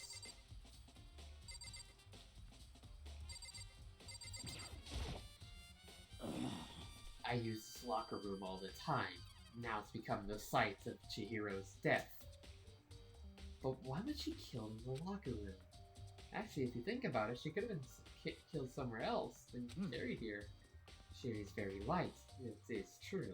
It wouldn't be hard for someone to carry her, but still. I still think she came here on her own choice. On her own, by choice. What makes you say that? She's been talking a lot lately about how she wanted to get stronger. So you're saying she came here to exercise? But according to the Monokuma file, apparently she was killed around 2 in the morning. Would she really have been exercising that late? Perhaps. Ina and myself are usually in the locker room during the day. So she was probably avoiding it then. Although we invited her to join more than once, she never showed up. So I can only assume she was trying to avoid us. And instead she came to exercise in the middle of the night. However... Perhaps, but it's difficult for me to imagine she would come alone. She did start exercising, but she specifically mentioned she couldn't do it by herself. She needed support from others. So you're saying she could have come here in the middle of the night to train in secret. But that she also would have come with someone else. It's a possibility, I think. Right, Sakura's account. Rondo. Dude had a real complex about being weak. You or Chihiro can talk about it, right? All I need to do to get stronger. Yeah, I do remember she said that more than once. Sure did. Which I guess explains the trick down here. Did she really need to get stronger that badly? You already mentioned it, but she was a girl after all. Okay, no. I don't know, man. I haven't really thought about this stuff. Because of Chihiro's complex, I can't help but wondering what it might be. Mono's account. Okay. Now I believe it is time. It's about time for us to move on. Huh? Already? What? These won't magically appear by standing around here. We need to check every aspect of this case. That's true, Let's but go. if you're satisfied, then let's hurry up and proceed. So pushy. You got caught up with the wrong person this time.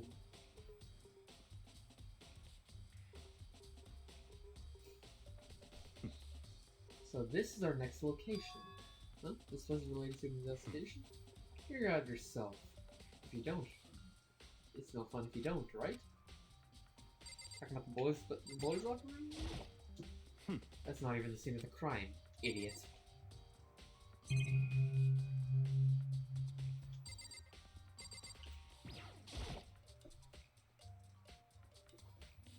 Yeah. What? Do you have an issue with it? If so, you should take it up with Monokuma. He said that then quickly and sharply clapped his hands together. Did you call for me? You've been domesticated? That's right. Seems that Makoto has a question for You need something? Sure, what's up? Well, this is about this card Yeah? reader. Yes, the card readers have all been designed to interface with each of your e-handbooks. You can only enter the locker room because it corresponds to the gender listed in your individual handbook. It's impossible for two people in a row to go through while the door is unlocked, correct? Unbelievable. There was some sort of terrorist in the pro. The ceiling-mounted Gatling gun would initiate a Swiss cheese slaughter. And the school regulations prohibit anyone from lending someone else their handbook, right? Correct? Of course. Correctly correct. So then, that means only girls can go into the girls' locker room and only boys can go to the boys' locker room. In other words, Shiro's body found in the girls' locker room means... In Makoto, I can see right through you. See right through me? Allow me to tell you what you're thinking.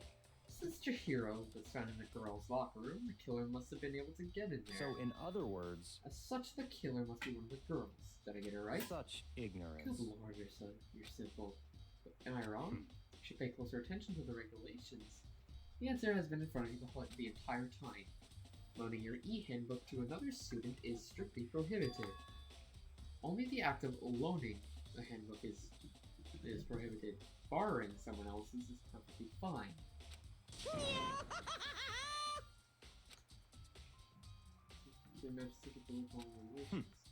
Knowing you, I bet you created all purpose, didn't you? To add a little more excitement to things. You're treating me like a puny little appetizer instead of the main course that I am. Now then, since the dead actually can't talk, they're not people anymore. They're things. Yep. Get it? Got it? Good. But hold on. Seems a loophole, but if I need to borrow something from someone, then that means someone would have to loan it. So, Why you? so sleepy. Just listening to you makes me want to pass out. Be more like Byakuya and get your poop together. Unbelievable. Else I'll charge you with criminal negligence. No more questions. Figure out the rest on your own damn self.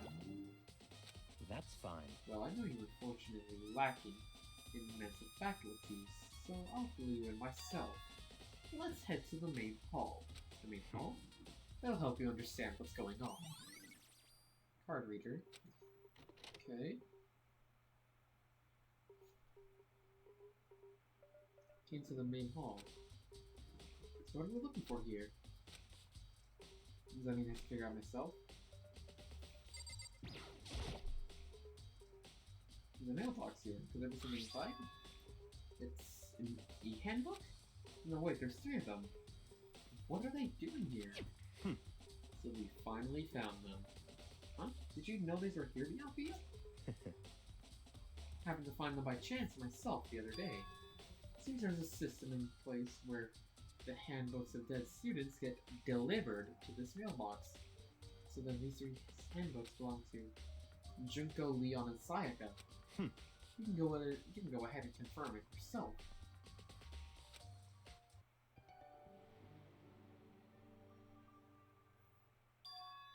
You're right, this is Sayaka's handbook. Now do you understand? This is the key in the loophole that I revealed earlier. Yeah, I feel like I'm starting to get it. Should pay closer attention to the regulations. The answer has been in front of you the entire time.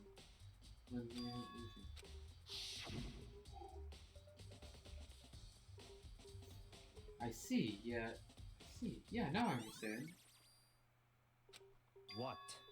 Hold on a second. Very What's wrong? strange. It's strange. One of the handbooks won't turn on. Is it broken? Whose is it? The other handbook showed Junko's name when I started up. The other, so then the one that won't turn on must be Leon's, right? I see. It would make sense, yes? After all, he did get pummeled with dozens and dozens of baseballs. Pummeled with baseballs.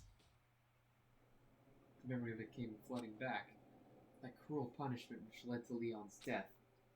The execution that the mastermind concocted. A cruel, heartless death.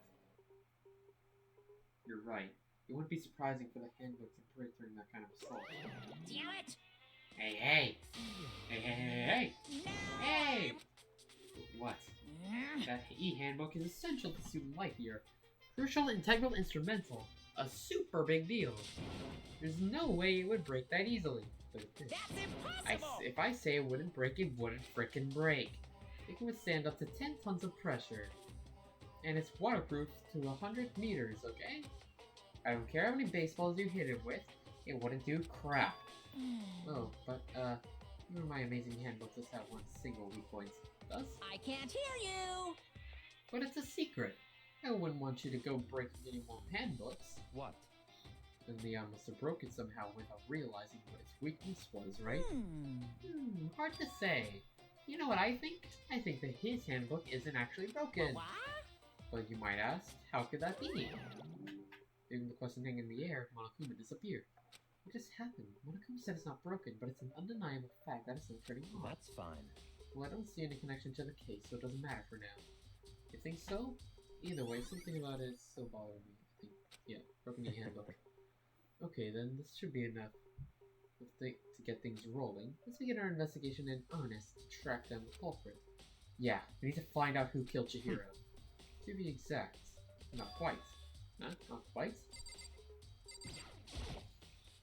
What do you mean by that, Byakuya? To be exact, not quite. I was certainly I want to reveal Chihiro's killer, but more precisely, I want to discover the true identity of Genocide Jack. You really think Genocide Jack is the one that killed Chihiro? Don't make me repeat myself. Absolutely. I have no doubt that Genocide Jack is a culprit in this case. That murderous fiend is Genocide Jack, right? There's nobody else it could be. Murderous fiend who kills again and again using a bizarre and brutal method. Now, I can go yeah. They said he's killed thousands of people, but that's gotta be an urban legend. Still, can one of us really be a demented psychotic killer like that? You're not wrong to wonder. But words mean a little right now. There's something that I will provide, and I can show you.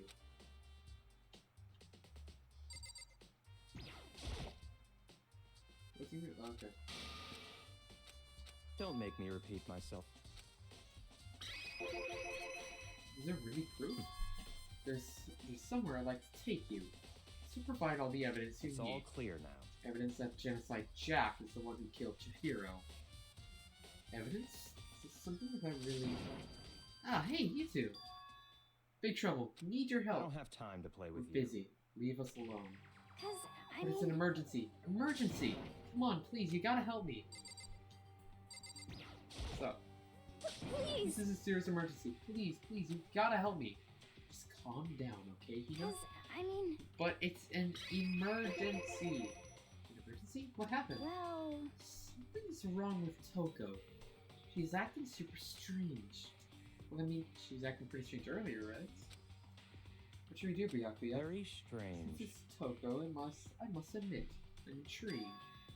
I suppose we could take a second to see what's going on with her. Are you sure? Don't make me repeat myself. I didn't expect that. I thought for sure you'd just say no and that'd be the end of it. Yeah! Okay, come on, hurry! Wait for Let's us, go. Hina! It looks like she's headed back to the dorms. To Toko's room, most likely. You're right.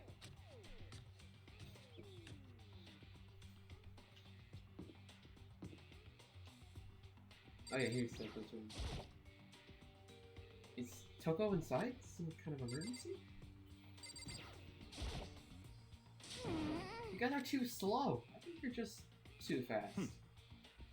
So, what's this emergency? So, Well, after what happened in the girls' locker room, we left Toko in her room so she could lay down. After a while, we came back to check on her, you know, see how she was doing, but when we did, it was weird. She refused to come out and kept saying all this weird stuff. Weird stuff? That's fine. We should try talking to her ourselves. Yeah, good idea. May as well give it a shot. Slowly and silently.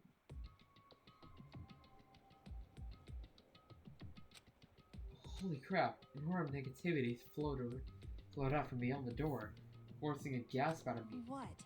Oh, nothing. It's just that, Hina was really worried about you, holding yourself up in your room. Leave me alone.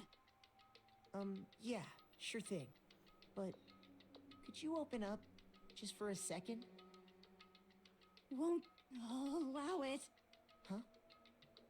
I won't let Genocide Jack have control. Uh-oh.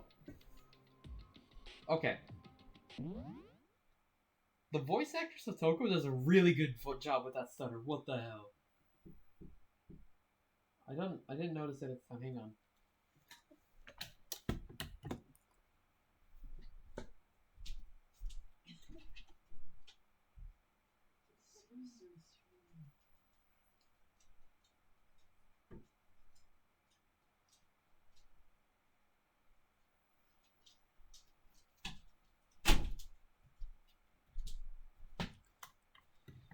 Oh, crap. Yeah, but as I was saying, I kind of find it, I see it as pretty hard to get a good stutter when it comes to doing, like, voice acting. It's either, like,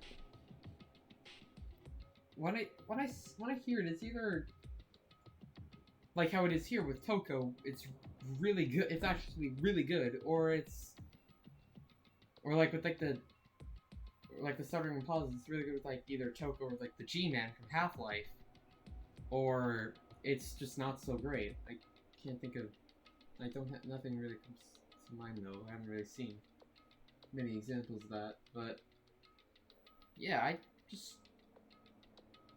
I didn't really pay attention to that on my first time playing. Anyway, what was that? She's been acting like that the whole time, when I rang a little while ago.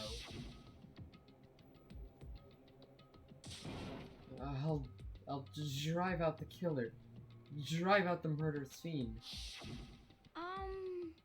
Doesn't make any sense, right? I was afraid to leave her in there alone, so I tried to bust down her door. But it felt like something was holding it shut on the other side. I couldn't even budge it. Toko was scared enough to even bar her door? Does she think the same thing as Byakuya? Does she think the serial killer Genocide Jack really murdered Chihiro? Is that why Toko's so scared? But... Well, whatever it is, I'm really worried about her. Isn't there anyone who might be able to persuade her? Oh, Byakuya! Hey, Byakuya, you think you could ask her? To come out of her room, I mean? That's fine. Sure, whatever.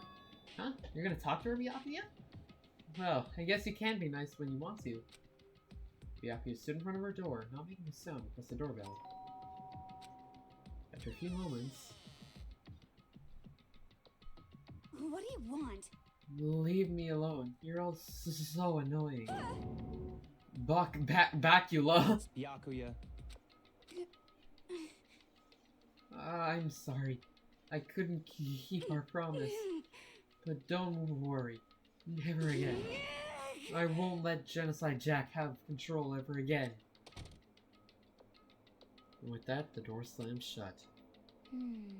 Even Byakuya couldn't put it off. There's nothing else we can do. Let's get back to the investigation. Hold on! Hey, Byakuya, what was Toko talking about just now? Something about a promise? What? Oh, I have no idea. Another one of her delusions, I'm sure. But Stop talking. if I say I don't know, that means I don't know. Just let Hina take care of it. Oh, yeah, okay. I'll stay here and keep an eye on her. Let's go. Without waiting for a reply, Byakuya sped away. But Byakuya! And I hurried to catch up. I tried to talk to him several times as he walked, but he didn't even look back. let alone say anything. He just kept walking toward his destination. Finally, his feet brought him to a stop in front of a certain room. The library? Come on, let's go in.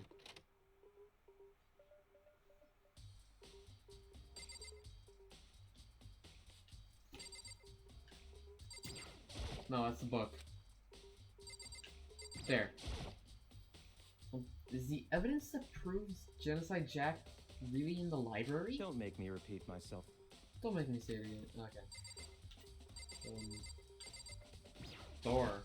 We didn't check this last time. Remember, on the other side of this door, it's the archive, right? Hurry up and go inside. Oh, Let's here. go. It'll all make sense once you're inside.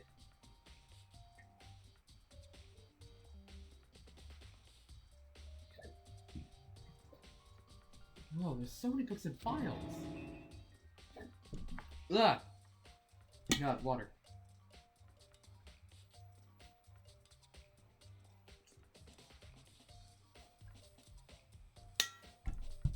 And so much dust, So, too. in other words, I'd say there's enough value in this place to endure the dust. Like, what? If you pay attention to your surroundings, you'll discover that value for yourself. Let's see here first. It's a wooden box. It's empty, although judging by the smudges and the dust, it looks like there's something inside. Yes. There's an exception cord plugged in there. It proved very useful while I was in the library. Extension cord, huh? A lamp. Lamp. Oh yeah, it's the same one Biagria was using in the library before. what? Do you have a problem with that lamp? It was here before, then I moved it out there. It's too dark over there, so I thought I'd put it to good use. Yeah!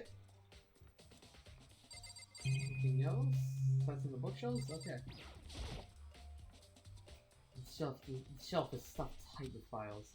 Without really thinking about it, I clicked one at random. Ah, you have a sharp eye indeed to select that file. That's right. That's the report on a presidential assassination. The original is kept at the National Library. It won't be declassified for another 30 years. Are you sure you want to look at it now? There's no telling whose crosshairs you might wind up in for peeking at it. That makes sense, I think, myself. Anyway, moving on. That's enough. Those documents are dangerous. Dangerous? They detail all the people who control the world from behind the scenes. Dangerous truths for a commoner. You mean like members of the Diet or something? No, I mean the ones with real power. The secret council controlling everything from the shadows. If you're ready to be disappeared for it, take a look. There's some very interesting people in there. I mean, you're just kidding, right? Am I? I'll just let it go for now. One more bookshelf. There's also the last thing to check. There's a ton of thick files stuffed onto the bookshelf. If you think you're looking through anyone, let me give you a little warning. These are filled with graphic, disturbing photos from all kinds of crime scenes. It's the kind of thing any normal person wouldn't ever want to look at. Be careful. Huh? What do you mean? All those files are investigation reports related to different cold cases. Those are internal documents for police eyes only. They're not the kind of thing you'd expect to read. Oh? So, are you finally beginning to understand the true splendor of this library? The entire reason I was interested in the library is because of this room right here. Interesting. It's home to classified government documents, police records. It's things no ordinary person would ever see. Is it magnificent? This can't be for real, Such right? ignorance. That's your guys' problem. Anything that doesn't fit into your preconceived reality, you label it as a lie. Well, it's not that. It's just it's not like I totally refuse to believe it, but there's just so much. How could anyone have put all of this together? I suppose it goes to show just how much power Hope's Peak truly wields.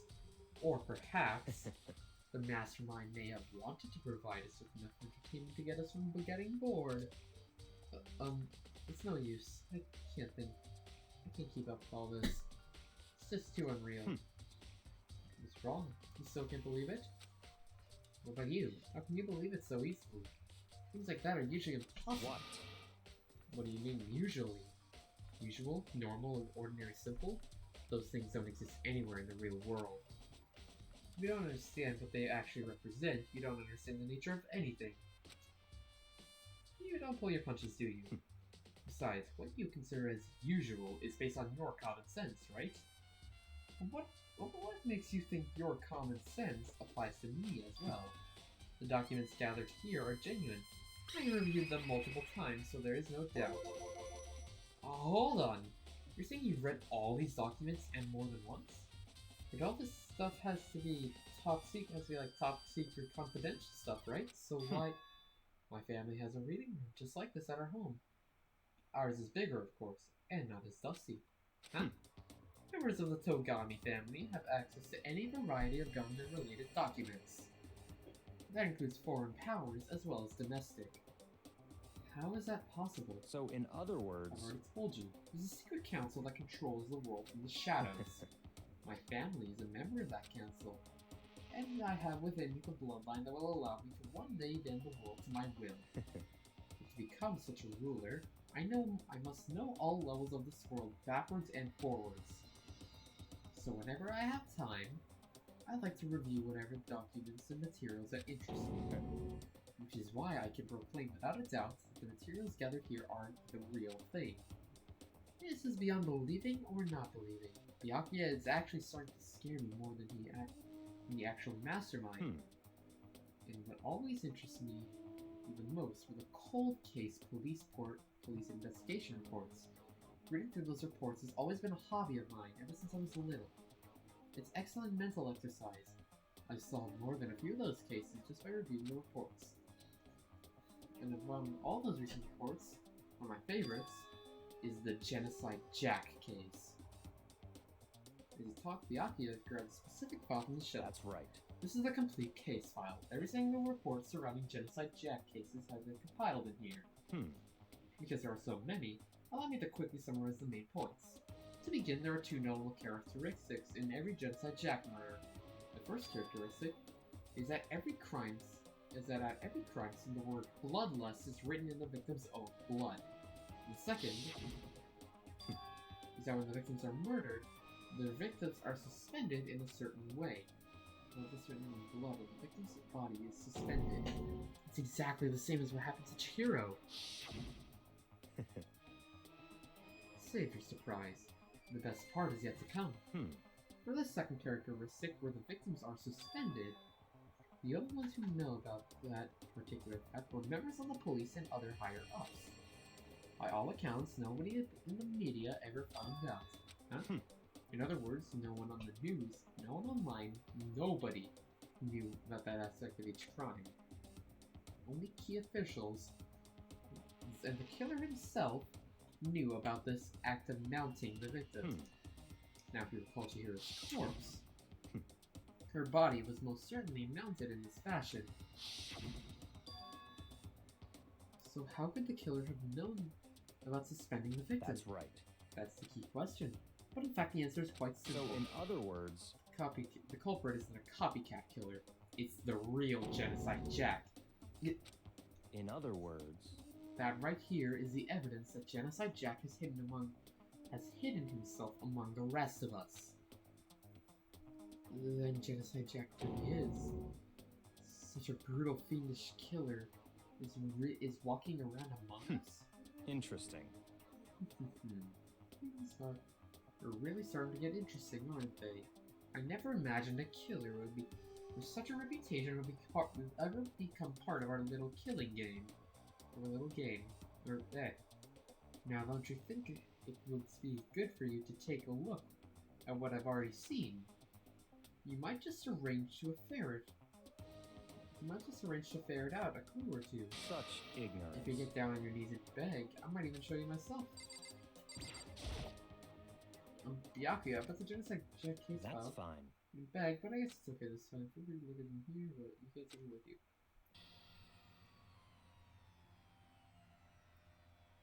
Byakuya handed me the file and flipped through it with tense, nervous fingers. Suddenly, my hand stopped. I had reached the page where the photos from the scene of each crime had all been collected.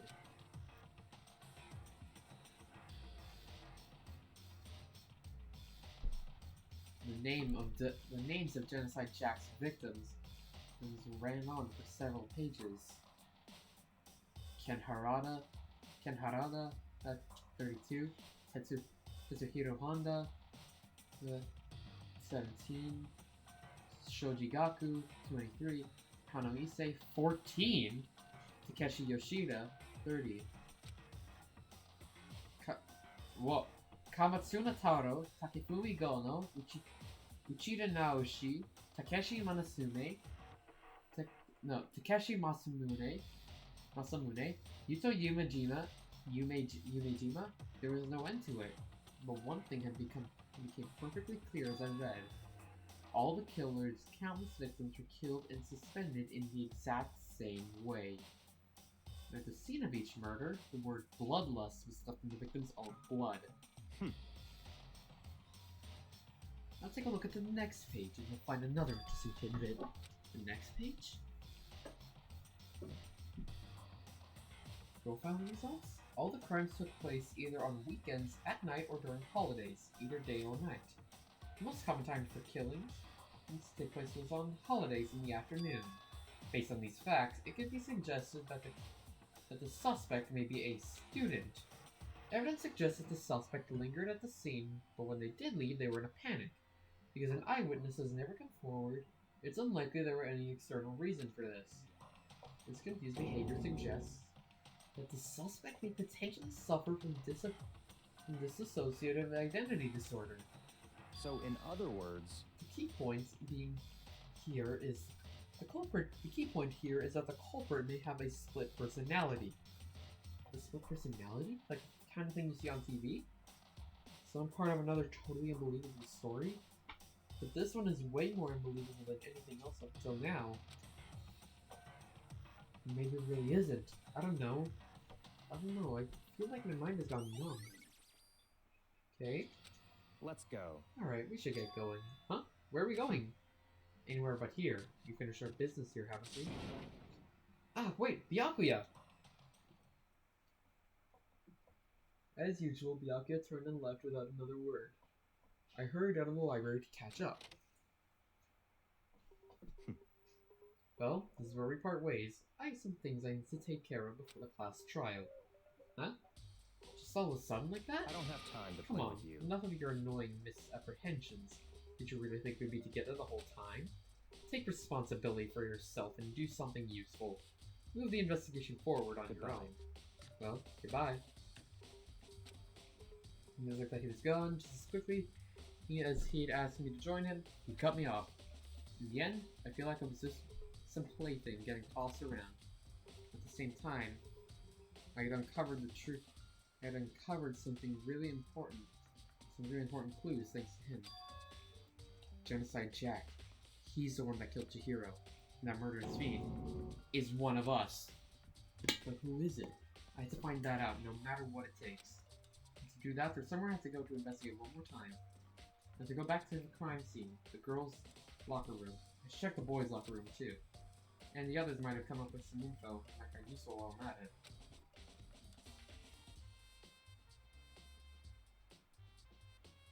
Oh my god, there's so much dialogue. What the hell? I need to find out everything I can. Alright, we're already on the second floor, so let's just go. No, wait.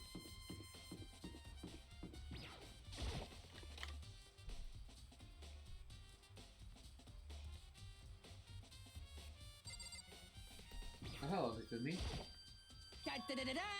Ding ding ding! Hifumi has discovered evidence revealing the identity of the culprit. I feel as if... Another stat increase for me. Evidence? What did you find? I cannot reveal that just yet. But I guarantee that what I found will steal the killer's breath from his lungs. Are you sure about that? Oh yeah, Miss Ludenberg said she'd witnessed something worthwhile, too. Really? What did she say? Well, She didn't need to it tell would me. seem... It's like when a girl bullies the boy she likes, right? Right? Okay, so where's Celeste now? The warehouse by the dorms. She was there, but at the same time, not there. What's it gonna be? Well, she's obviously there, considering how this is the film we were talking about. Who's saying that?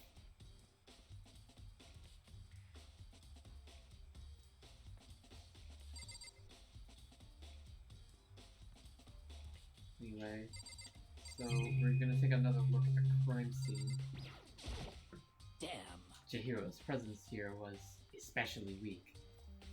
Her body and her soul. No forgiveness! To target such a helpless being, it's unforgivable. What wretched beast to do such a thing? I cannot forgive this. Got anything, Mondo?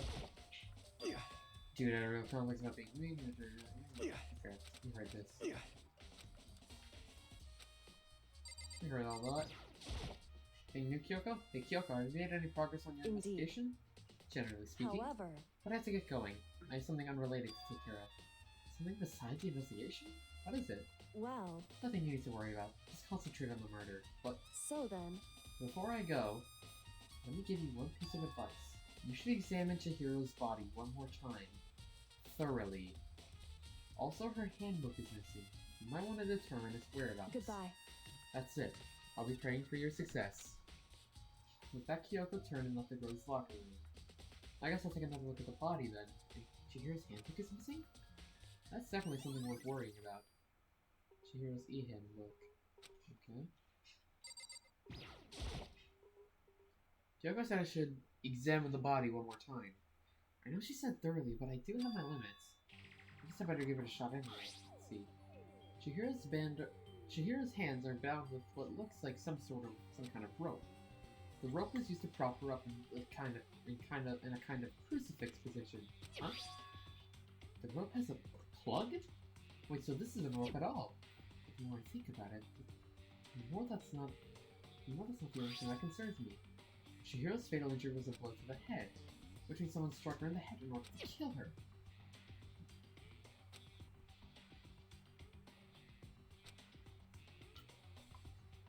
Begin looking at something's not quite right. What does this all mean?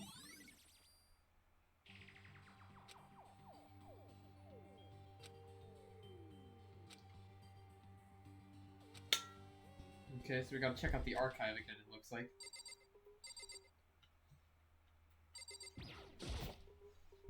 It's a blood stain on the carpet. Going to public murder, yep.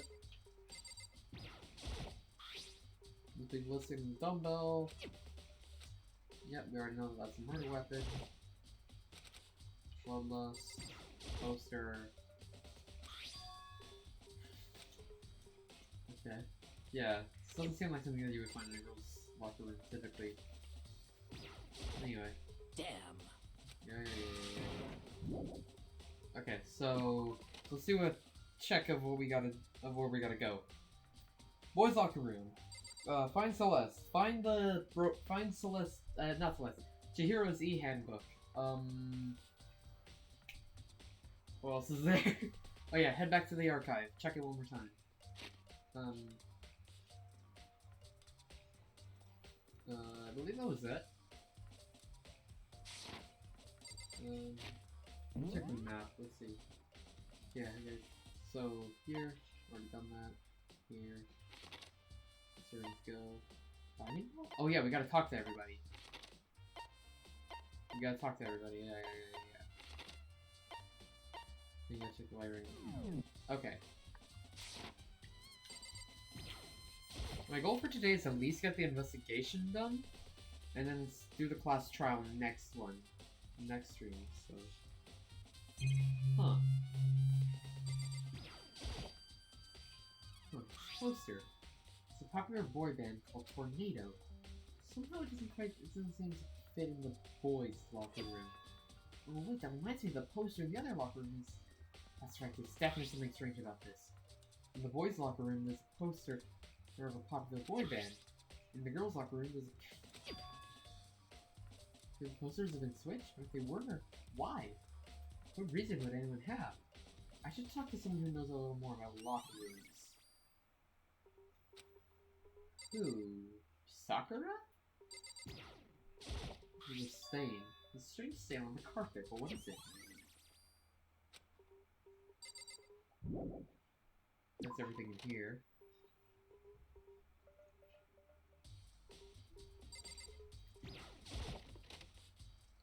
So we'll talk to Sakura again, I guess? Yeah, okay. Spend a lot of time exercising your girl's locker room, right, Sakura? I use it nearly every day since it opened up. Sometimes Hina and I use it together. Okay, then let me ask you something. Do you think posters in the boys' and girls' locker rooms could have been switched? I'm sorry. Sorry, I can't really say. I never really paid any attention to the posters. I see. However, there's something that's been bothering me about the locker room. You see, I like to drink a little protein coffee every time I finish exercising. You get protein coffee? In the warehouse. It's not the highest quality, but I do have a lot of other options. I mix the protein powder with coffee and down a glass of it. It's after exercising. Anyway, the other day, I spilled some on the carpet in the girls' locker room. You know, that's a stain. A stain? I don't see any stain on the carpet now. Exactly, I noticed it earlier. The stain has disappeared. I can only assume someone came along and cleaned it up. But still, this is just unusually clean. It's as if there was never a stain here to begin with.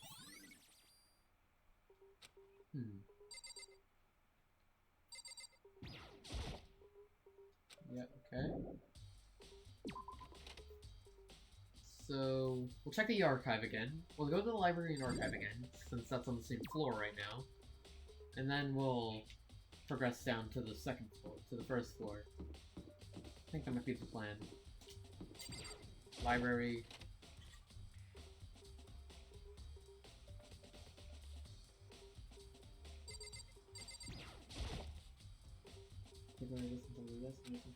If not.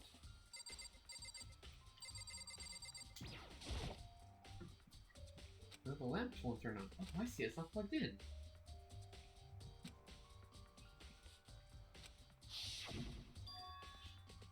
He was using an extension cord.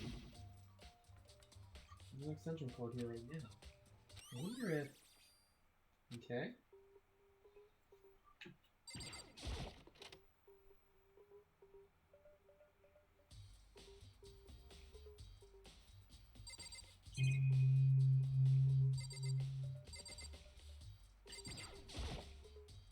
Room box is empty. The extension cord was in there before. Now it's there. The desk lamp. You have to go to the one. Yeah, okay.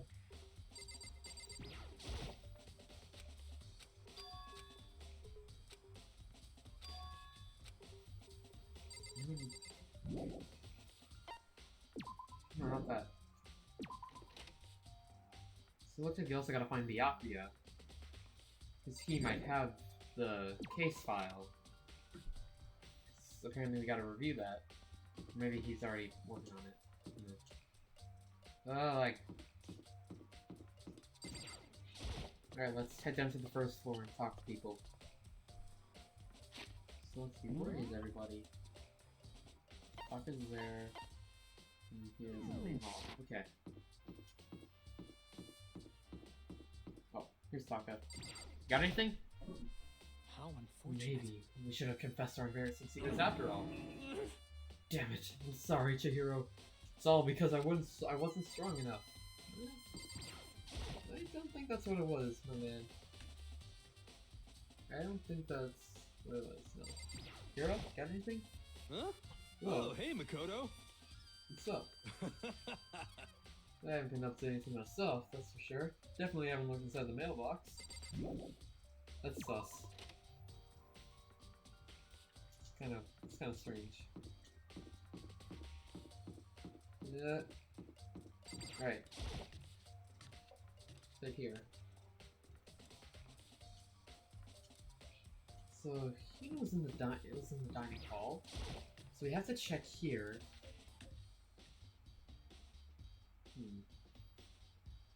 I guess all there really is to do is talk to her. Oh, hi. Oh, Hina, how's Toko doing? Same as before, she won't come up and she keeps mumbling something about Genocide Jack. So I just left her there. You left her? My head was all swimming and I was getting pretty hungry. Yeah, Oh, but don't worry, we can head back as soon as I'm done eating. Toko's not exactly pleasant, but I'm still worried about her. Speaking of which, what are you eating? A donut, of course. Of course. There's two things I'm sure God created. Outer space and donuts. I bet Chihiro would have liked to eat more donuts. Maybe that was her one big regret. Well, I should have tried to spend more time with her. Come to think of it, who did she spend time with? Well... She was a little bit strange. She didn't hang out with the girls much. It was like she was trying to keep her distance from us. Actually, Sakura said something similar. She said that even though you and her invited Chihiro to exercise with you, she always refused. Yeah, totally. Yep, it's true. And it wasn't just us either. It's like she stayed away from all the girls. Was she just shy? I don't know. She talked to the boys all the time. Isn't it kind of weird to be shy around your own sex, but totally fine with the opposite sex? Oh wait, maybe. Maybe she was used to guys swelling. No, I don't think so. I guess you can't judge a book by its cover, so I think that's it for here. Is there anything in the kitchen? No. Okay. So I guess all we gotta do is talk to Celeste.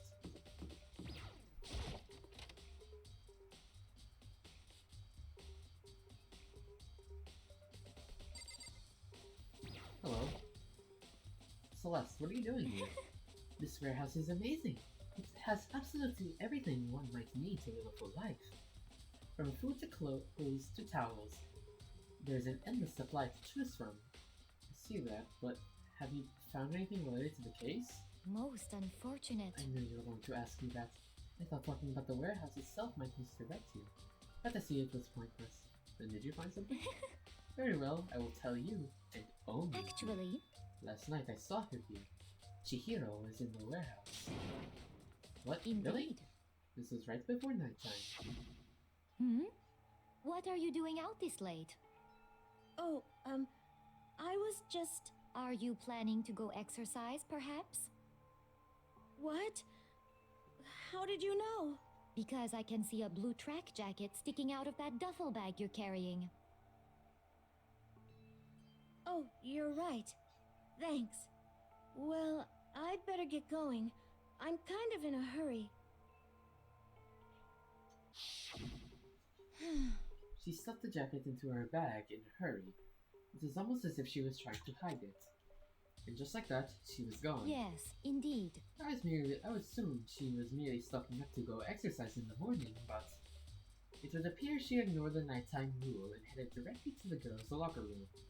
If she hadn't broken our rule, none of this would ever have happened. You get what you deserve, I suppose. So apparently, she went to the girls' locker room late at night in order to exercise without anyone knowing. The strange thing is, there was no trace of the track jacket or duffel bag Celeste said she saw Chihiro carrying, which would mean the killer would have somehow gotten rid of it. Well, wait, hang on. No, we didn't. It's the please go. Yeah, we got time. Why not? Let's at least get started with the class trial. I think the main thing I'm kind of worried about is, like, forgetting, like, some bits of dialogue that might have been key for it, so... Yeah. Ahem. So, is everyone ready to... What? Am I blind or are we missing someone? Yo. Yeah, Toko's not here. Huh? And Toko is... You really don't remember? Come on! Kidding, I'm just kidding. How could I forget that little nut job? She's a crucial part to the trial this What time. are you gonna do? Okay, I'll go ahead and drag her out here, kicking and screaming. Just one moment, please. And just like he said, a few minutes later, he reappeared, dragging Toko behind him. I told him I didn't want to, but he forced me. I can't believe you would drag a girl around. Terrible. You're terrible. So now everyone's here, right? Okay then, let's go on to the elevator and let's get this show on the road. See you guys down there. Let's go. So, shall we get going? It's time to find out who killed Chihiro. Chihiro Fujisaki. She was so gentle, so calm, so meek. Nobody had any problems with her. someone made the choice to kill a girl like that. And that murderer is one of us. Someone standing right here. We have no choice, right? We have to do this. It's true. Yes. I gave a small nod in reply. One last deep breath, and I walked toward the elevator on shaky legs. With each step forward, I could feel my heart starting to race faster and faster. As soon as everyone was on, the elevator began to descend. I couldn't get a handle on my emotions. Couldn't stop speculating.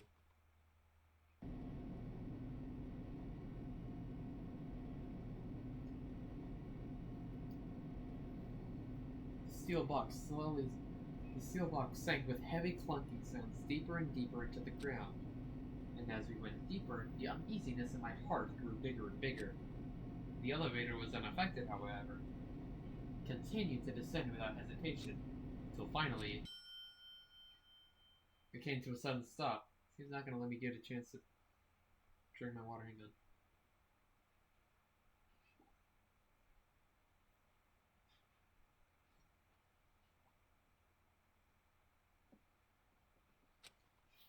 Okay, we're good. What do you think? I redecorated. Isn't it so fresh? Isn't it so exciting? Don't waste our time with stupid questions. Let's get this over with. Very nice. Good. You're raring to go. I gotta start. Well? Whatever. Thrills, chills, Yeah. Let's do this. And so the curtain opened once again. A deadly judgment, a deadly deception, a deadly betrayal, a deadly riddle, a deadly defense, a deadly fate. A deadly class trial. Yeah. Yes, I want to save.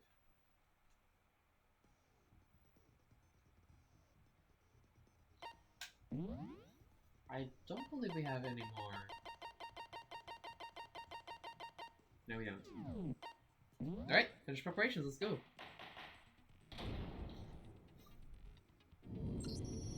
Let's begin with a basic let's Just to make clear what was used to deliver the fatal blow. We know it's a dumbbell, so that's obviously where we're gonna start. Yeah, locker room dumbbell.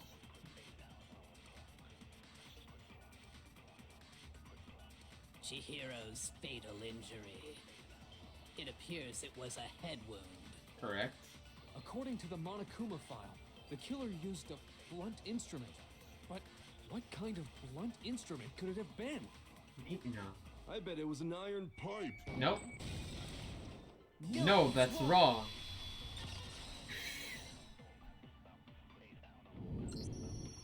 Can we agree that the object that dealt the fatal blow was the dumbbell found at the scene of the crime? It was covered in blood, and there was nothing else at the scene that could have caused that kind of injury. And the wound on the victim's head is consistent with the shape of the dumbbell. As far as I'm concerned, there's no mistake and no room for doubt on this one. You looked at her head wound? Yay!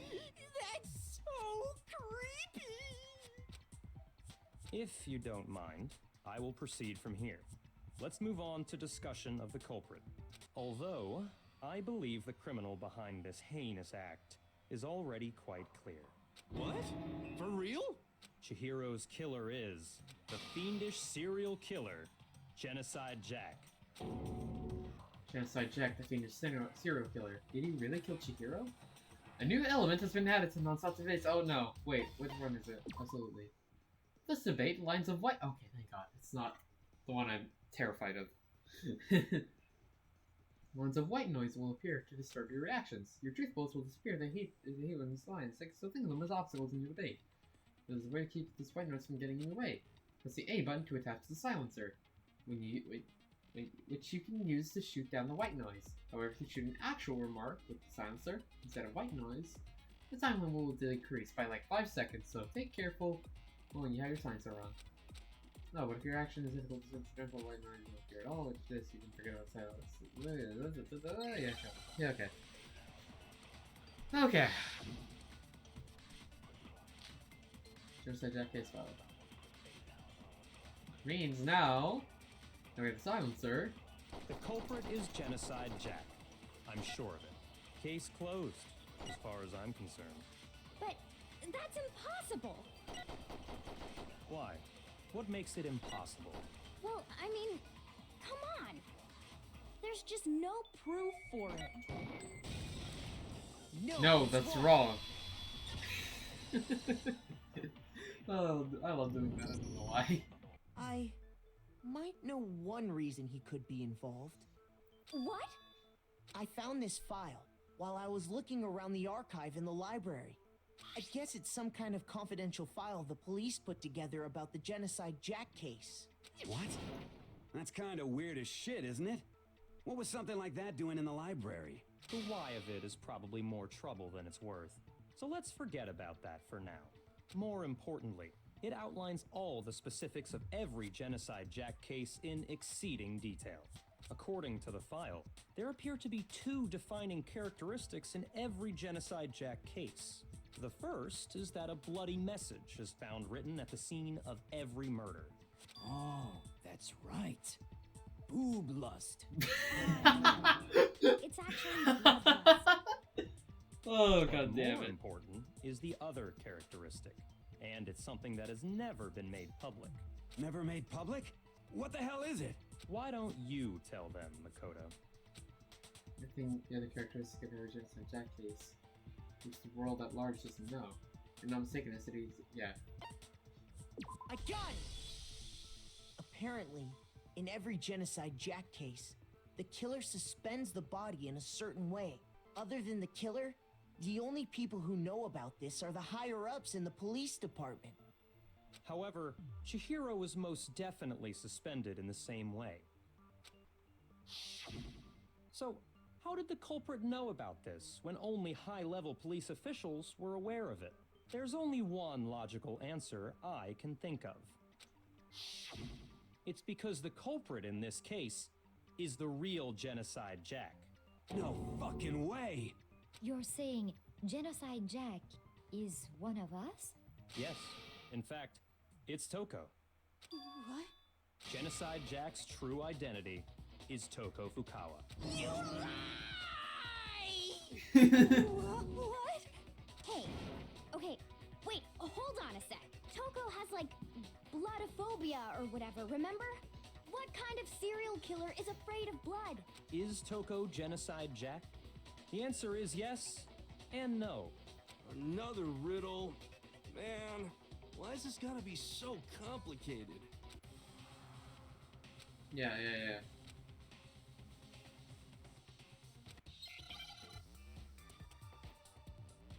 Oh no. Okay.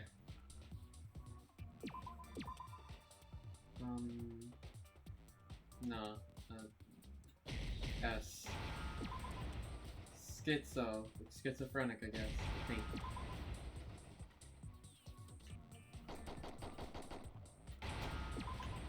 You know. Yep. Now I understand. Is it because Genocide Jack has a split personality? Huh? I think I read that somewhere in the file too. They thought that the suspect might have, what did they call it? Dissociative identity disorder. Oh, okay. But still, to go and say that about Miss Fukawa is... Perfectly acceptable. Toko's strange behavior after seeing the body is proof enough that she has a split personality. The one thing that shows Toko has a personality has to do with her behavior. Her behavior changed. You're talking about how she started acting totally different than usual, right? That's right. Think back. She fainted when she saw Chihiro's corpse, and then, when she woke up...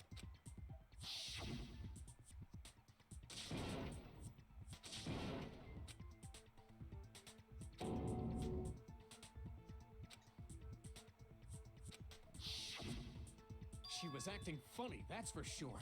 That melancholy tone of hers completely disappeared. Don't go assigning adjectives to my tone without permission. Not to mention, once she regained consciousness and saw Chihiro's body again, she was utterly calm.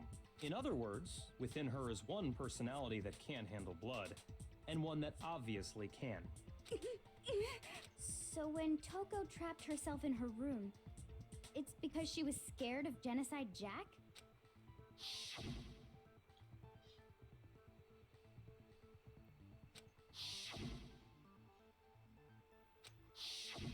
The reason she locked herself in her room wasn't to keep other people from getting in. It was to keep her other personality from getting out. What? Toko was afraid. Afraid of the murderous fiend inside of her. Of killing even more people. How? Yeah. How can you know all this? I do believe you misunderstood. What she's trying to say isn't, how can you know all this? No. What she wants to know is, how could you tell them? Huh? Last night, just before Monokuma gave his motive speech, Toko and I had a strange conversation. She told me a most interesting story. She said a murderous fiend lived within her, and she was afraid it could appear and attack at any time. And that trepidation is what's caused her to have such a bleak attitude. Isn't that right, Toko? This is all a lie. Right, Toko? You said you wouldn't tell anyone. What? You promised. I can't believe you lied. You have only yourself to blame.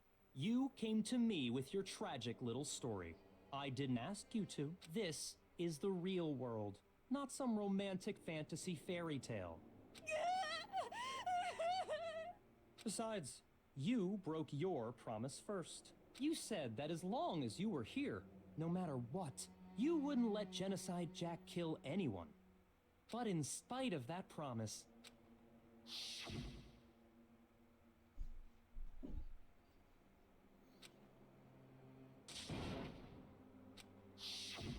You said if I kept my promise, you would go out with me.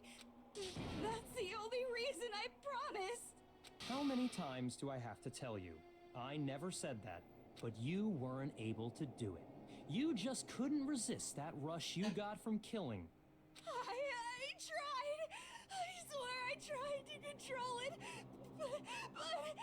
But your efforts were useless. What a disappointment. I hate you. Well, the opening act is nearly finished. All that's left is to hear from the person in question directly. The person? You... Uh-oh. Toko's body suddenly lunged backwards. A huge thud echoed across the courtroom, but in the next second... Oh, hello there! Is it me you were hoping to see? Yes! What the heck? So you figured it out, huh? Well, whatever. What are you gonna do? I'm the ultimate murderous fiend, Genocide Jack! Or better yet, let's go with Genocide Jill! What the fuck is this? Toko, what happened to you? Not Toko. That's a loser name. And what happened is a textbook split personality. So what if one of them happens to be a serial killer? You should turn a blind eye to one's faults.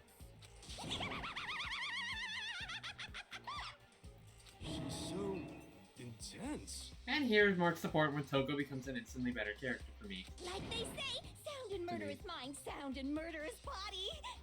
This one is so different from the one we've come to know. Yes, well, the world is composed of a front and a back, you know. Just like how every inning has a top and a bottom, or how in the depths of every truth lives a little lie. Behind every dark and gloomy soul lives another that shines as bright as the sun! This is the murderous fiend Genocide Jack? This is beyond insane. Miss Jack, Jill, can I ask you a question? What's up? Some of us think you might be the mastermind behind our entire situation. What are your thoughts on that? Well, I'll tell you. I am the master. Just kidding. Then it's not true? Of course it's not true. How dare you try to link me to that creepazoid? And another thing, the police and government and society in the outside world are totally powerless. I mean, they just let this idiotic bloodthirsty maniac go buck wild all over town. Sure, I'm a bloodthirsty maniac, but life is pain, right? To live is to hurt other people. It's a necessary evil if you want to survive. The act of living itself causes pain for everyone. Just kidding again! This should be enough to convince you. This murderous fiend is responsible for Chihiro's death. There's clearly a motive, so there should be no doubt. A motive? Remember what Monokuma told us? If someone didn't murder and graduate within 24 hours, an embarrassing memory or secret would be revealed. Well, let's assume that Toko's secret was about Genocide Jack. If a secret like that came to light, Toko's life would have undoubtedly been forever ruined. So she had a very clear motive to never have that side of herself exposed. Interesting. Very, very, very interesting. But sorry, as much as I hate to admit it, I'm not the culprit. Huh? But I cannot imagine anyone other than you could murder someone in such a bizarre fashion. Maybe so, but nevertheless, it's the truth. Do you really expect any of us to believe you? Yeah. I could never believe a word you say, you monster! Maybe she's totally right about that, but something's still bothering me. She said, I need to get more details out of all this. Alright, non-stop debate again. Yeah, status of the dead body. Okay. Sorry, but I didn't kill anyone! You say that, but do you really expect any of us to believe it? Perhaps if you had an alibi, that would change things. Oh, an alibi, huh? Now we're talking! When you compare your past murders to this incident, the modus operandi matches completely. Correct. What more proof do we need? Give it up. You killed her. Remember Chihiro's body. Yeah, it's like in a crucifix position. Sorry, Oh, but I didn't kill anyone. You say that, but do you really expect any? Perhaps if you had an... Oh, an alibi! When you God compare damn it. your God damn modus it. operandi- There we go. No, that's wrong. Did not mean that for that to happen. Alright then. Are the methods of murder really exactly the same? I'm not so sure about that. I think there's a slight difference between the Genocide Jack cases and this one. Huh? How's it any different? Uh-oh, you don't know? Well then, human garbage, let me tell you! I murder with passion and conviction. I consider myself a professional, and I have a very particular way of doing things. Imagine you go to a fancy Italian restaurant. They're very picky about the noodles, the sauce, everything. But what happened to Chihiro? It'd be like if that same Italian restaurant started using ragu or Chef Boyardee. This is no creation of mine. Let me rephrase that in a way that maybe makes more sense. There are two clear differences between the Genocide Jack cases and this one. There's one clear difference between the murders. In the photos from the other Genocide Jack cases, look at the neck and stomach. You'll see a clear difference. I got The it! victim's fatal injury, it wasn't... For one, the cause of death is different. Yeah. Being In the stabbed. Genocide Jack murders, all the victims were killed the same way. According to the case file, they were all apparently killed with a pair of scissors. But Chihiro died from a blow to the head, right? Ah, yes. Wouldn't it be strange for someone who kills the same way without fail to suddenly change their method? And there's more. One more conflicting detail. That's right. In my recipe of murder, if the bloody message is the tortellini, then the arrangement of the body would be the pesto sauce.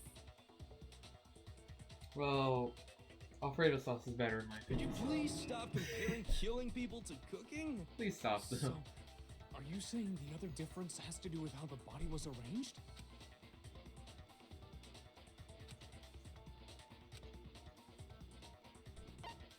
We'll I got it. suspend them. Do you remember what the killer used to suspend her? They used some kind of rope to hang her up by her wrists. Right. What is your point?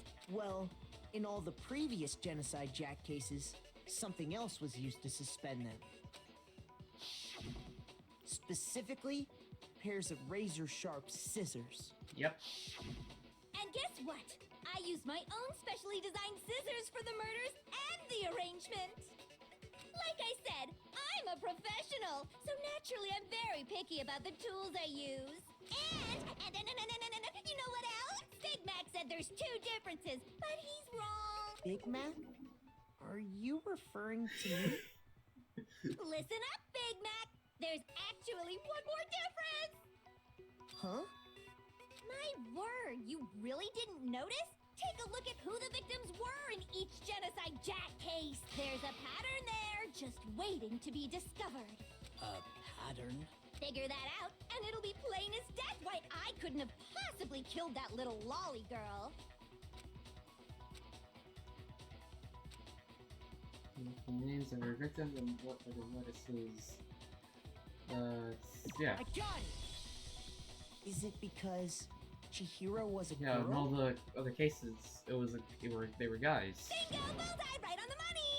What are you talking about? In all the Genocide Jack cases, all the victims had something in common. Yep. They were all male.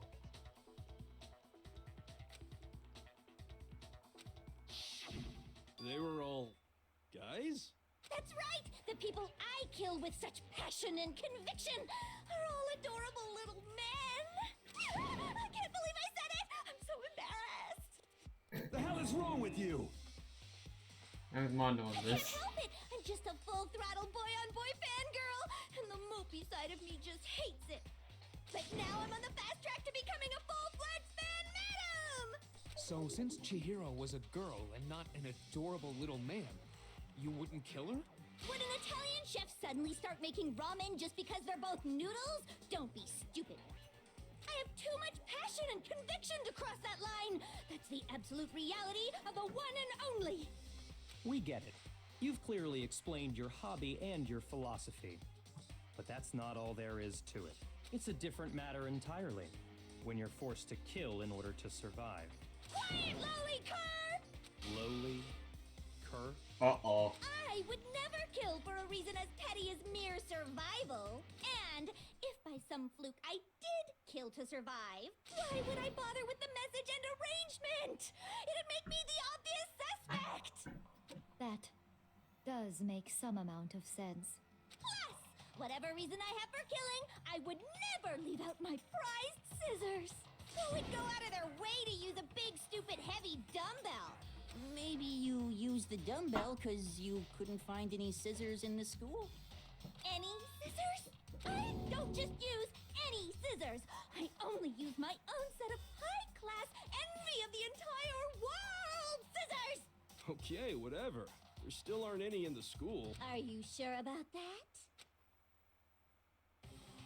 Da-da-da-da! She's fully equipped! That's right! So I can kill anywhere, anytime. Why would I resort to dumbbells or rope when I have my trusty scissors? Go ahead, tell me I'm wrong. You can't, can you? Gutter dogs, all of you. Jesus Christ. Not to mention, I have no clue how to tie a good knot. So rope's totally out of the question anyway. Little Talk is I have pissed. no idea what's going on anymore. Could such a heinous villain really be innocent? Right. The body really was suspended, right? And nobody but the police knew about that. Yeah. That's why we figured it had to be the real deal and not some copycat killer or whatever. No, there is one more person. And that is... It's Byakuya. I mean, he read the case file so many times, so... It would obviously be him. Here's my answer. Byakuya, it's possible you could have found out, isn't it? You'd have no problem gaining access to classified government documents or internal police records. Plus, you'd already looked through the Genocide Jack file before this all happened, hadn't you? Are you saying Mr. Togami did it? Then the reason he pushed the theory of Genocide Jack being the killer so hard, because he wanted to pin the crime on her. So, he rearranged the scene to disguise it and make it look like I put my stamp on it. The adorable glasses man was behind it all.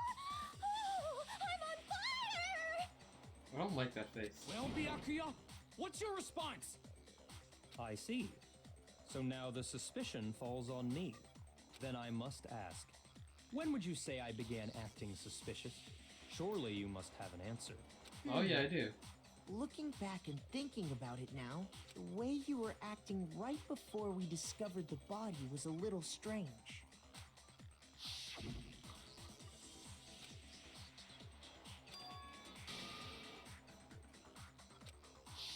You wanted to go to the girls' locker room right away, right? But since you're a guy... I should have naturally thought of the boys' locker room first. Is that what you want to say? The victim was Chihiro, a girl. Hence why I said we should check the girls' But how would you know that beforehand? Nothing strange about that, I'd say. On the contrary, there's something very strange. Okay then, what's so strange about it? Go ahead, share with the rest of the class. Yeah. Uh-oh. I know what this is. Truth flashback, yep. If you're in a weak point, hold down the Y button. And you'll memorize that weak spot. Yeah. I hate this so much. I hate... It's pretty much just adding, like... It's, like, not as complicated as I might make it out to seem, but... It's... pretty much like, as I said, if you don't seem to have the answer to a lie or contradiction in your loaded truth bullets, it might be wise to memorize a different weak spot and use that to make your case. Oh boy.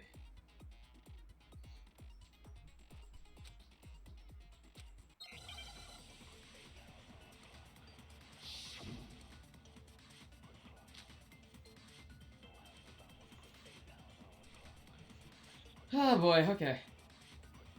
So, you said Byakuya was acting kind of weird before we found the body. No. But Yeah? he was acting weird... how?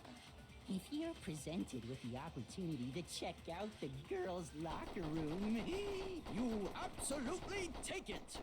That's a natural reaction for any guy. The victim was Chihiro, who was a girl. So of course I would suggest we check the girls' locker room first. There was no time for pointless distractions.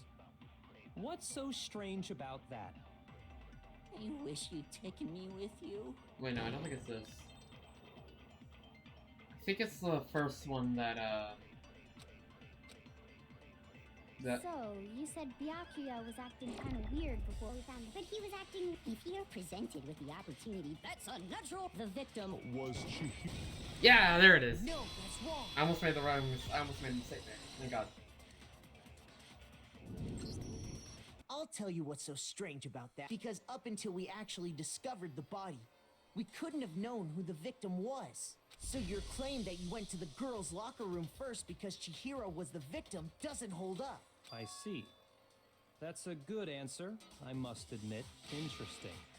Very interesting indeed. But your reasoning is still too weak. No. What's wrong? Is that it? Surely you've got more than that. Yeah, his attitude. It's like he doesn't even care. I got him cornered, but he's acting like it's... What's the matter? You're not finished. There is. There is more to it. Think about We just talked about the differences between this case and past Genocide Jack incidents. The proof you're looking for is hidden in there. Oh? Proof that I'm the culprit, you mean? The difference between this case and the Genocide Jack murders. The evidence that proves Miyake is responsible is hidden in there. What could it be? Okay. Oh, maybe that? Yeah. What? The difference between the cases? You want me to explain it again? When I want to kill, I use my very own special scissors. And I use those same scissors to arrange the body. Right. But Chihiro was suspended with... It was some kind of rope. Was it not? No, it was a library That's right. discipline. It absolutely was. Then there must be something very fishy indeed about that rope. Hey, Byakuya, where'd you get it from, huh? I'd never seen that rope before. Nope. That's wrong. No, that's wrong.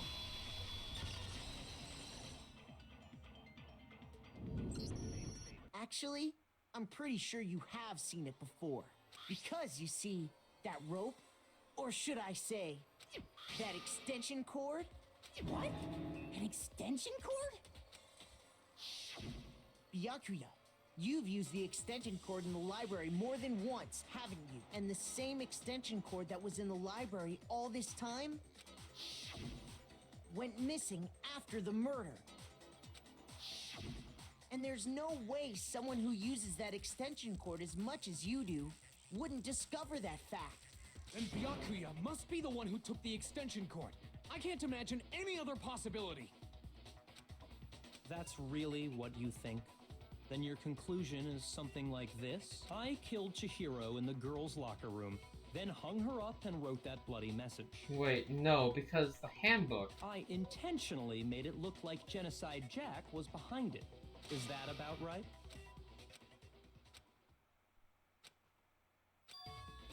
What's wrong? Hell yes, that's what happened. I don't disagree with not disagree. You kept calling this a game, right? Sorry, I think... Huh? Do we really need... I know. There's something that still bothers... Is that right? I killed her in the girls' locker. Specifically, I dressed it up to make it look like it was the work of a... What about all...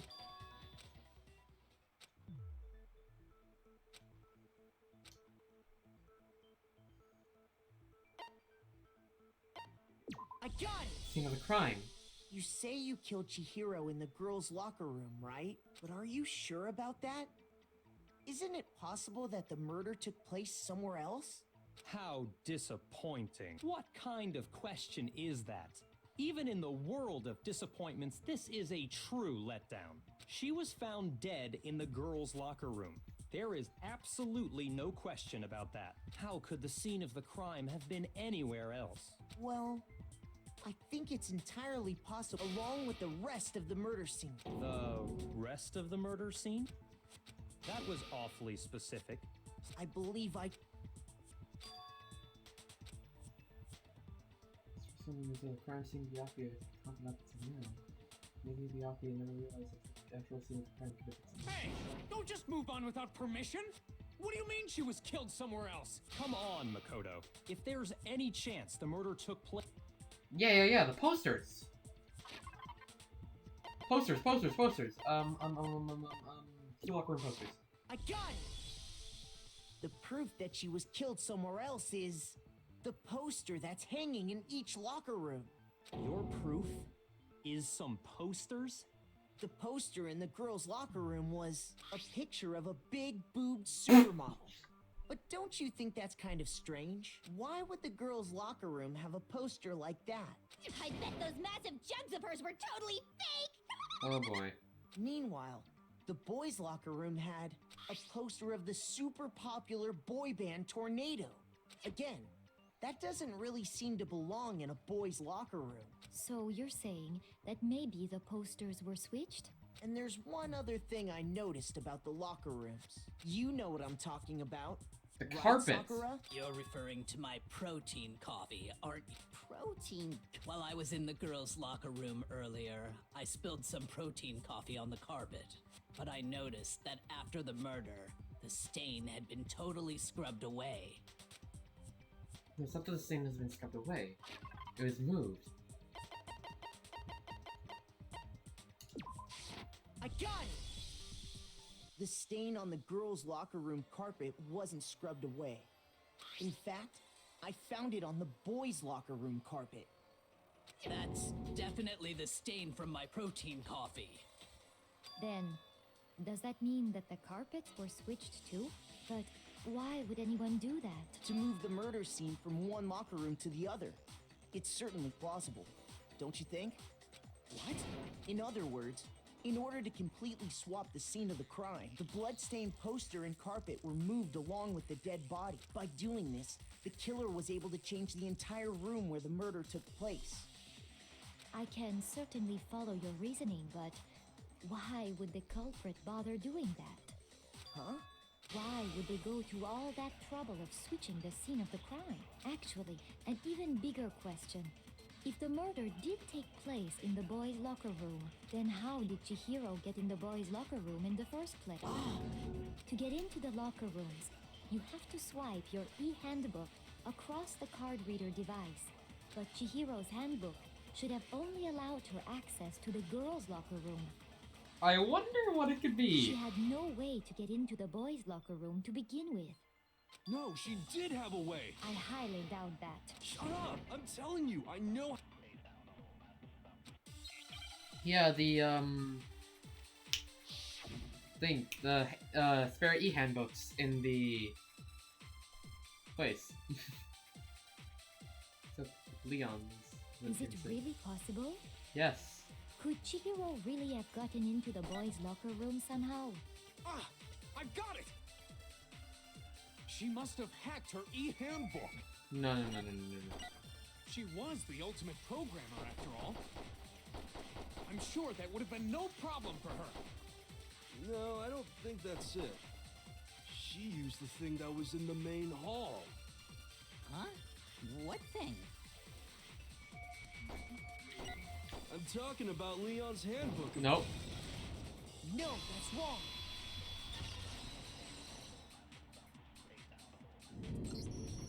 No, I don't think Chihiro. Why not? Because Leon's handbook was broken. Oh. Well, then, yeah, I guess that'd be... I am struck silent by how quickly you get. Plus, isn't there a regulation against using someone else's handbook? Actually, the rule states that loaning your handbook is prohibited. It says nothing about borrowing one. In other words, you could borrow a dead person's handbook all you want, and you'd be safe. Yup. Hit the nail square on the noggin. Of course, if it were broken, that wouldn't make any sense anyway. So then, she must have hacked hers, like I said. She used her ultimate programmer skills and... Psst! You can't fix an e-handbook. The instant you open one up, a security buzzer starts blaring. So, if she didn't use Leon's handbook, and she didn't modify her own handbook, Maybe Mr. Naegi's initial assumption is just wrong? It seems like there's no way she could have got into the boys' locker room. So I guess so. Okay then, I vote for... No. She's still in the girls' locker room in the office. I did really, but still, I don't know what else I can do. Hold on a second. Oh? I agree with you, though. I think you're on the right track. What the? You finally decide to open your mouth and that's what you've got to say? There's no way she could get in the boys' locker room, right? So... Why are you so sure she couldn't get in? There's still one other way she could have gained access. What? What are you talking about? What other way is there? Well, to explain that, why don't we take a little break from the trial? I'd like you all to come see something. Wait. Just what do you think you're doing? Don't worry. This'll make the whole trial more exciting. I'm sure that thought must please you. Huh? It'll make things more exciting? Well, all right then. I declare an official class trial recess. Huh? For real? Now then, what is it you want to show us? It better not be boring or I'll be very unhappy. Oh, I have no doubt it'll meet your lofty expectations. So, shall we go? I wonder what it could be. So before I even know what was happening, the class trial had been put on hold, and we headed off with Kyoko in the lead. And where she took us was the scene of the crime. The girls' locker room? We've already searched this place top to bottom. What are you trying to pull, Missy? I'd like you to examine the victim's body one more time. You need to check it again? Be sure to examine the entire body very carefully. Take your time. Examine her carefully? Like using our hands? No, wait. It's probably best if I don't run my hands all over a girl's dead body. Yeah. It's not that I'm creeped out or anything, it's just... based on religious grounds, you know? very well. I'll do it. But you're a girl. You shouldn't have to touch a dead body. That does... Just let one of the boys do it. What? No, it's okay. I think Chihiro would rather have a girl examine her. So just leave this to me. Sakura. What is this? Some kind of secret girl-on-girl action? Is that what you two are about? That's not it at all. Stop screwing around. Okay, here I go. I'm sorry, Chihiro. Please excuse the intrusion. Putting her hands into a brief prayer, Sakura then began to quietly examine her Be body. sure to check her entire body, and I believe we will solve this particular mystery. Her entire body? I know you say that, but what? This is. What is this? Uh-oh.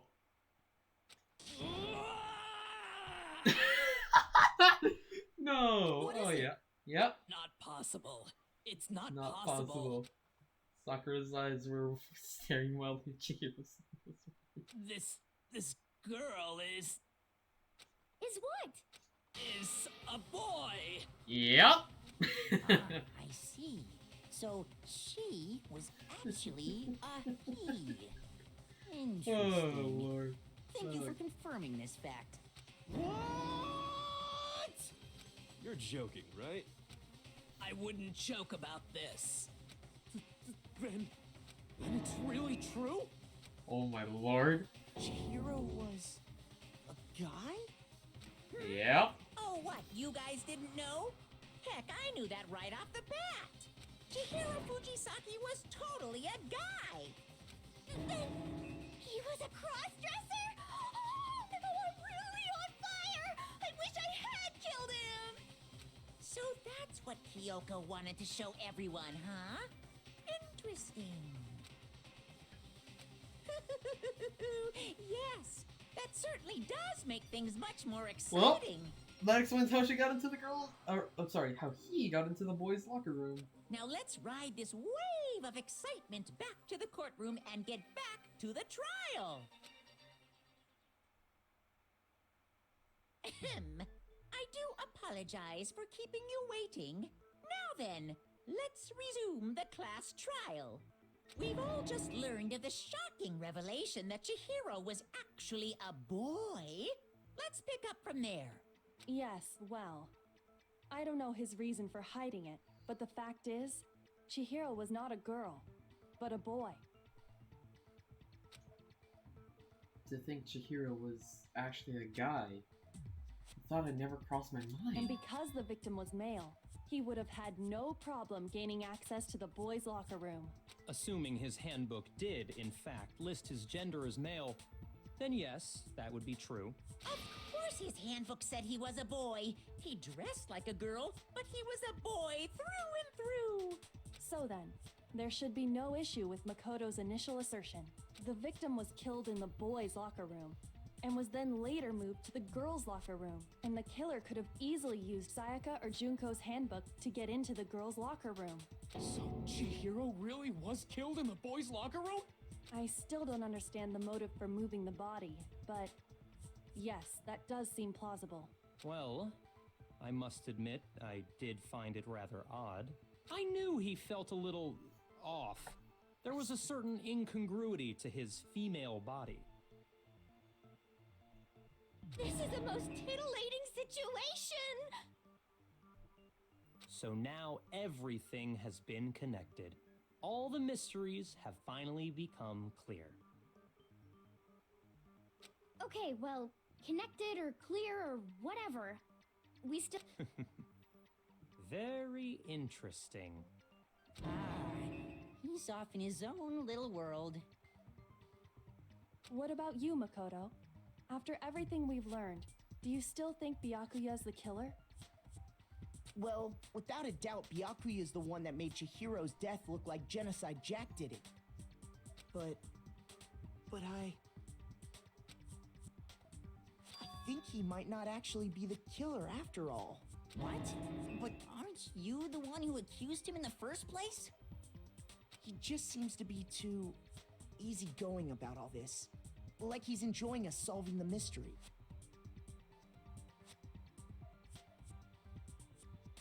The way he's acting, it makes it seem like it doesn't have anything to do with him. And you think that might be because it doesn't have anything to do with him? Plus, the evidence he left behind was a little too... how can I put it?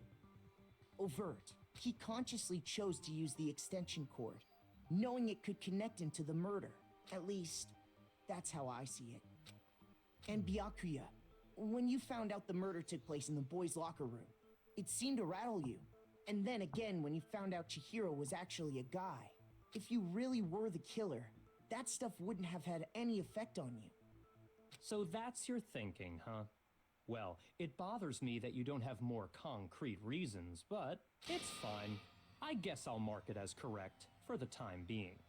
Mark it as correct? He's right. I am not the culprit. I just happened to come across the corpse in the girls' locker room and decided to alter it. Are you fucking with us right now? No, I am not effing with you right now. I'm telling you the truth.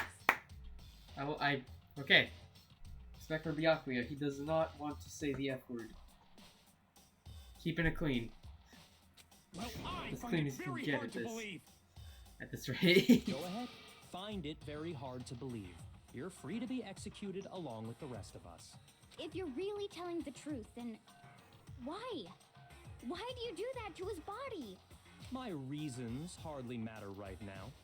Uncovering the culprit is much more important, wouldn't you say? Now then, if it wasn't me, who was it? Well, I don't think I can say for sure without talking about it a little more. We're seriously gonna keep going? We're all good, aren't we? I thought it was clear Byakuya did it. No, I'm with Makoto. If there's any doubt whatsoever, we need to explore every possibility. Because if we're wrong, we all die here. That's true. Very well then. I'm with you too. Damn straight. Count me in. Do you not have a mind of your own? Of course I do. What am I, an ant or something? Anyway, let's discuss this all as a group one more time. We still have time to make our decision. That's very true. Our lives are all on the line. Excellent. Then shall we resume our game of hide and seek? But if Byakuya didn't do it, then who's the real killer? Who murdered Chihiro? The one thing we can be sure of. The one thing that we can be sure that we know about the killer was able to gain access to the real murder scene, which means the killer is a guy. Since the crime scene was in the boys' locker room, you would need a boys' handbook to get in. Since Leon's handbook is apparently broken, the killer would have had to use their own. In other words, it had to have been a guy. That's still not enough. I need to find some more clues. Wait, no, wait. But... Hold on. No, wait. Pause. If Leon's handbook is broken, what about what Monokuma said about how it shouldn't be broken even if it got hit with so many baseballs? That doesn't make any sense. Well, clues are one thing, but did nobody get a look at the killer? I'm sure if someone saw the killer, they would have said something by now. Yep. Perhaps someone saw the victim at some point. Even that might be enough for now. Yeah. All we need right now is any kind of new info. Ah, no, damn it. Shoot! Okay. Isn't there a single clue that might... Well, clue did nobody get... I'm sure if someone saw the... Perhaps someone saw the victim at... Yeah. It's over. You want to know who saw the killer? Nope. No, that's wrong. Celeste saw the victim. Celeste saw Chihiro. I believe someone else did see the victim before he was murdered. What do you think, Celeste? Now that you mention it, yes, I did see him. Huh? Really? Oh, but I suppose only Makoto knows about this. The rest of you had no idea, did you? That is why you're all making such ugly noises. Whatever! Just hurry up and tell us! It was last night, right before nighttime. I saw Chihiro in the dormitory warehouse. I saw him stuffing a track jacket into a duffel bag, and then, I assume, he headed off to exercise. A track jacket and a duffel bag? But we didn't find anything like that at the murder scene. It seems likely that the culprit destroyed them to get rid of any evidence. And that is when he said something that struck me as rather odd. Well, I better than one. I've never heard. Chihiro told me he was In a hurry. But why would he be in a hurry? Only if someone were waiting for him, I should think. So, Mr. Fujisaki was on his way to meet with someone, and then they were going to work out together? But Hina and I had invited him to exercise with us plenty of times, and he always declined. Yeah, probably because... Probably because he was afraid you'd find out the secret he was hiding, right? Which means that conversely, he must have trusted whoever he was meeting with very much. No. Is it? Oh, there's no way. So that he was willing to risk his secret being revealed. Ooh, what a marvelous friendship! The point is, I think I have whoever an he idea met on up who with it is could the be. culprit, right? So we just gotta figure out who it was. But knowing what we know, I can't even guess. No, you already have what you need to make the connection. Huh? You know who the killer is. Seriously? Who is it? Who's the killer? Think back to the track jacket and duffel bag the killer disposed of. Focus on the details of these items, and it should become obvious who was waiting for him. Are you sure about that? You really think we can figure out who did it based on 2 pieces of evidence that we don't have? What? You want to track down some fingerprints or something? Even if we had the equipment for that, we wouldn't know how to use it. As was noted, the evidence is already gone. There's nothing to get fingerprints from. Maybe, but we can make certain inferences if we... Easy for you to say, but fine. Celeste, The bag was just a normal duffel bag from the warehouse. All the bags in there are the same, so I can't imagine what would make that one special. Well, if I remember right, there was a decent variety of tracksuits to choose from. Do you think there might be some connection between the culprit and Chihiro's jacket? Perhaps. Let's explore that and talk a bit more about the jacket he took. His track record reveals a group of killers somehow through his lead. I think it might. Well, yeah, no duh, because that's what we're talking about. First of all, we know where Chihiro was headed. He was on his way to go exercise. Yeah, nothing wrong with that. So next we have to ask, why did he choose the specific tracksuit that he did? What do you mean, the specific tracksuit? I got it! He picked that tracksuit because it matched the one the culprit was wearing. No. So, what you're saying is, the killer was wearing the same blue tracksuit? No, that's wrong. Wait, how do you... Mondo! Hold on a second, Mondo. What did you just say? Huh? What'd I say? When Celeste testified a few minutes ago, she said... She said a tracksuit. A track jacket. She didn't specifically say a blue She never said tracksuit. anything about the jacket's color. So why did you say Chihiro's blue tracksuit? What are you... You just... Hey, Celeste, what color was Chihiro's tracksuit? As a matter of fact, it was blue. And before we began the trial, did you tell anyone that? The only one I told about any of this was you. Then, Mondo, how did you know what Uh-oh. color Chihiro... Because I just... I'm sure he saw the clothes at some point in the investigation. No, that can't be it. They were destroyed. The bag and clothes were surely disposed of by the time we began our investigation. then the only reason he could have known what color the tracksuit was is if he saw Cherry with it before he died. Cherry? Are you talking about Chihiro? So, how about it? Did you see the tracksuit or didn't you? Did you see the tracks? Just by chance. I just happened to see it last night. He walked past me, and he was carrying the tracksuit in his hands. No, that can't be...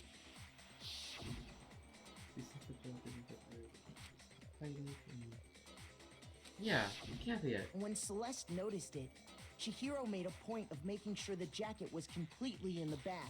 If you just ran into him briefly, you couldn't possibly have seen what color the tracksuit was. Yeah. It would appear you've dug your own grave. Perhaps. But you handed him the shovel, didn't you? That's why you said what you did. Focus on the tracksuit and it'll be obvious who he met with? What a bunch of nonsense. Ah, now I understand. It was all one big bluff, wasn't it? Your true intention was to draw a slip of the tongue from the culprit. That's why you said you knew who did it, to put them on edge. That's right. However, Mondo was my target all along. I had my suspicions about him from the very beginning. But why? What made you so suspicious? That's a good question. Did he talk? There No. was a certain... Maybe you didn't notice it. You only called Guy, and after he was killed, you happened to refer to him as Dude. Once I picked up on that, it occurred to me that Mondo knew something we didn't. You noticed such a tiny detail? Are you a witch? She's a witch! You're positively frightful! No, I'm not the frightful one. Hmm? Not nearly as frightful as someone capable of murdering a friend. Uh-oh. Mondo, was it really you? Did you really kill Chihiro? I didn't kill anyone! You've been all over me, judging everything I say, putting words in my mouth. What gives you the right to treat me like a goddamn criminal? Yeah, he would never do something like that. This is a false accusation. It's true. My reasoning on that is pretty shaky. That was fast. Well, this does present us with a problem. It seems we are all out of leads. My time has nearly come. That's what my little ghost friend is telling me. Oh yeah, that reminds me. Hifumi, weren't you telling me you'd found some evidence? Really? What kind of evidence? Actually, you know, Jeez, does your gut... here it is. What do you have there? It happens to be an e-handbook. I found it laying on the ground, so I scooped it up.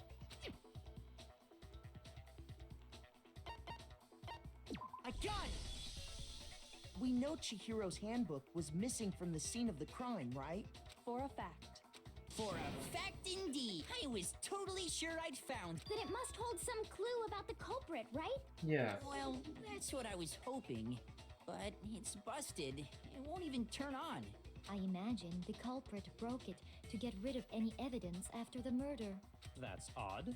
I didn't think the handbooks were quite so fragile. You're right. They're not. They're totally waterproof and shock resistant. It would take an awful lot to break one. And yet, this one does appear to be broken, as is Leon's, sitting useless in the main hall. For all your confidence, that is a remarkably high failure rate. Do you think there might be some has kind a of weakness, mystery like in you there said. somewhere? How precisely did the handbooks get broken? Well, the handbook great. By hitting its weak points. You already told us before that the handbook has one weak point, didn't you? Yeah! You remember that?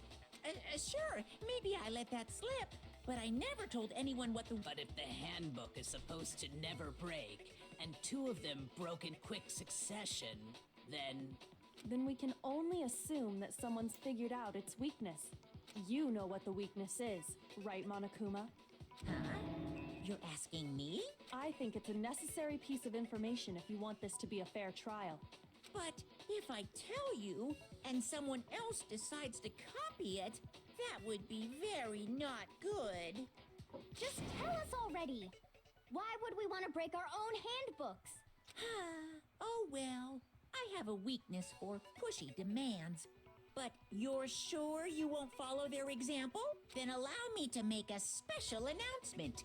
The weak point of my cutting-edge e-handbook is... when it's exposed to high temperatures for too long, it will suffer a meltdown and totally break! I flippin' knew it! You knew it? Yeah, because I found the handbook laying on the floor of the sauna. The temperature in the sauna can reach over 200 degrees. Strange how you don't get burnt, huh? It's because as your sweat evaporates, it creates a cooling layer of air around your skin. If the hot air of the sauna were somehow pushed directly onto your skin, you'd definitely get fried. that layer of air would get blown away. That's why you may feel a burning when you move around. So when you're in a sauna, make sure to keep nice and still. Wow, interesting. I learned one new fact today. That is a mere trifling speck of knowledge. Anyway, if you found the victim's handbook in the sauna, then the killer must have been purposely trying to raise its temperature in order to break it. Meaning the culprit somehow knew its weakness. But how'd they find out? Monokuma said he didn't tell anyone, right? Indeed. Quite the Because they had it mystery. happen to their own What handbook. if they it found out seems. by accident? Yeah. What do you would mean make by sense. accident? What if the killer took their own handbook into the sauna, not knowing its weakness, and it broke? The only answers are either Taka or Mondo, because they were the only two who that we know of that had used the sauna previously. But Mondo, Mondo was in full clothes. Taka wasn't, so it's definitely gotta be They'd Mondo. realize it was broken, of course, and it wouldn't be hard. And once they had Chihiro's handbook, they knew they had an easy. I won't say it's not possible, but who would have done something like that? I don't know of anyone who took their handbook into the sauna. I might know someone who did. Whoa, seriously? I think the one who may have taken their handbook into the sauna was... Oh boy. Taka's pissed. Taka's not happy.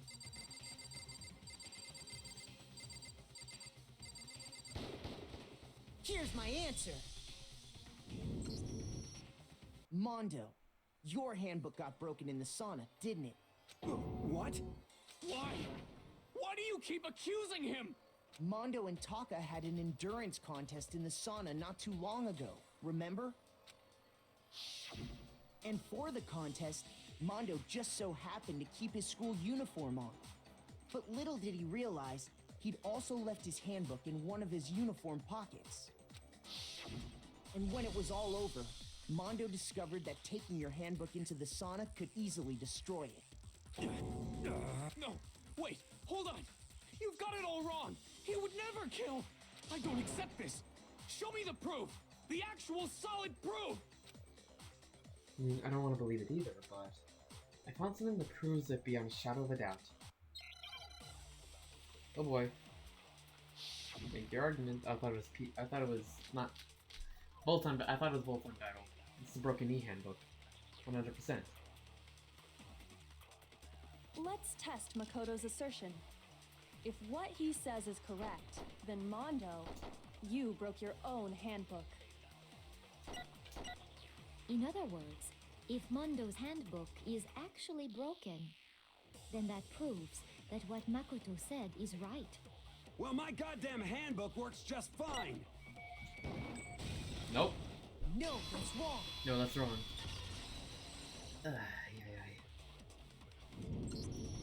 Mondo, the handbook you have right now, is it really yours? The fuck is that supposed to mean?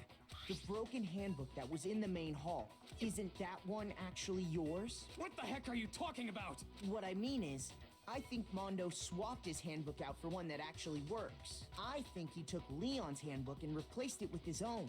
After all, Monokuma said himself that Leon's handbook never should have broken. Look at a new water in the water bottle. That's Yep. right. The punishment it suffered wasn't nearly enough to destroy it. Exactly. So then, the broken handbook in the main hall is actually Mondo's, which would mean that the handbook Mondo has right now is actually Leon's. But doesn't that violate the school regulation that says loaning out your handbook is prohibited? Well, here's how I look at it. There is a rule about loaning your handbook to another student, but if they're dead, they're not a student.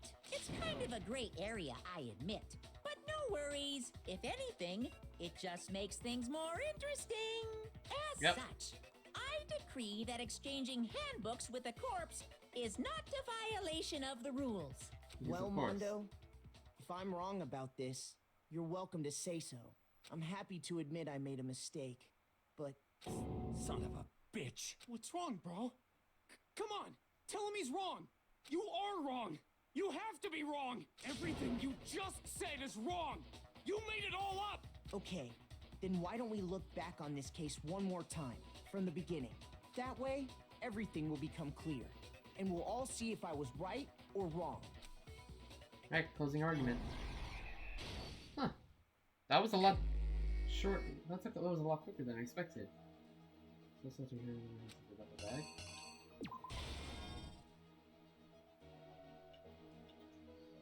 Something that one has that seems locked there. What room did your hero go into?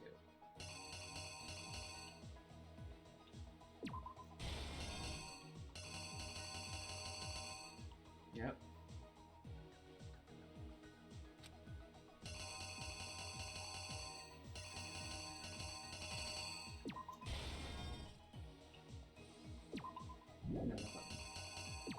No. I know it's the poster.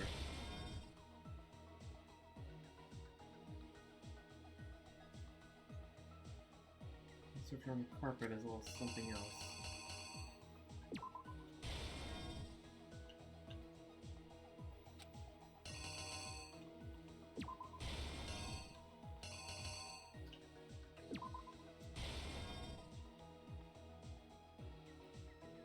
This will be after that roughly. Yeah.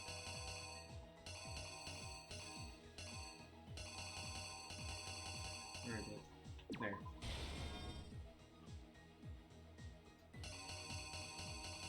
This one's this.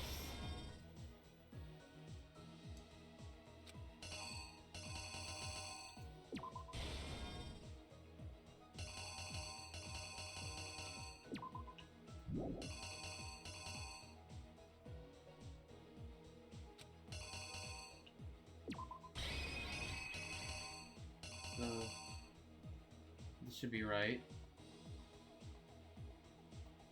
The killer is you!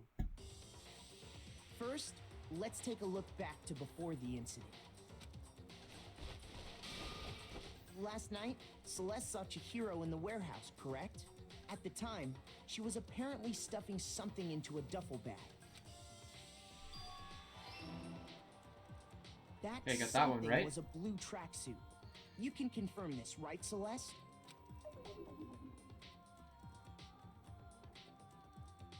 With bag in hand, Chihiro headed out, even though it was officially nighttime. She made her way to the locker room, specifically the boys' locker room. But how could the victim, who was apparently a girl, access the boys' locker room? Yep. Simple, because she was really a he, which is why he was able to use his own e-handbook to gain entrance to the boys' locker room. Once inside, he met with someone there. And the person he met was the one who killed him. It seems likely that the killer grabbed the nearby dumbbell, approached the unsuspecting Chihiro, and attacked him. And that's where the bloodstains on the poster and carpeting in the boys' locker room came from.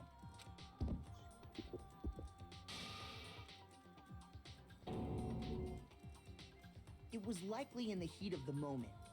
The body was arranged, but the murder itself felt unplanned.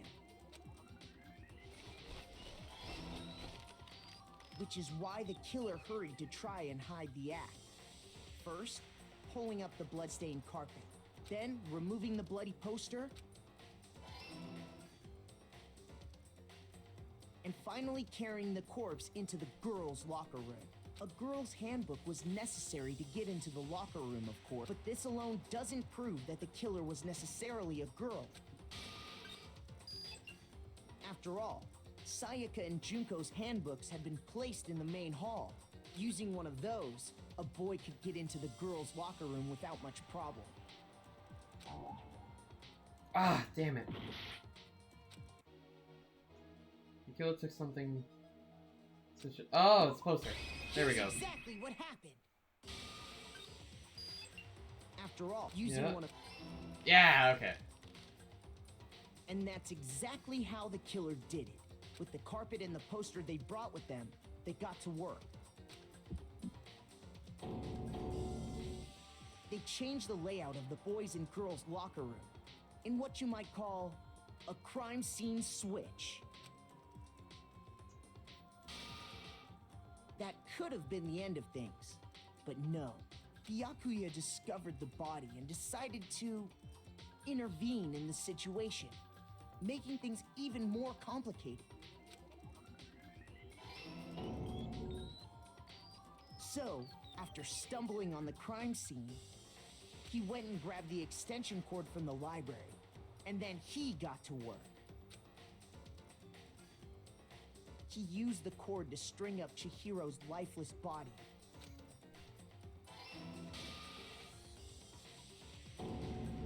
Then, using the victim's own blood, he left a grisly message there at the scene of the crime.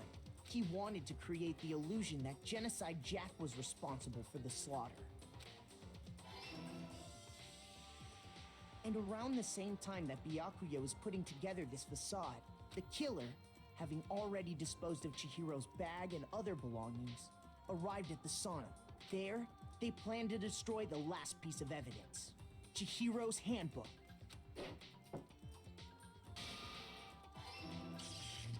And just as the killer expected, the steamy sauna was enough to ruin the electronic gadget. Somehow, the killer knew that the handbook couldn't stand up to the heat of the sauna. And the reason they knew that is because the sauna had already wrecked their own handbook. And that's how it all played out. Isn't that right, Mondo Arata? Yeah, let's go. Wait. No. This can't be right. Where's your evidence? Yeah. Where's your evidence? You need evidence. You need proof. Without any You can proof, just check the you handbooks. can't pin any of this on him. We can just check his handbook.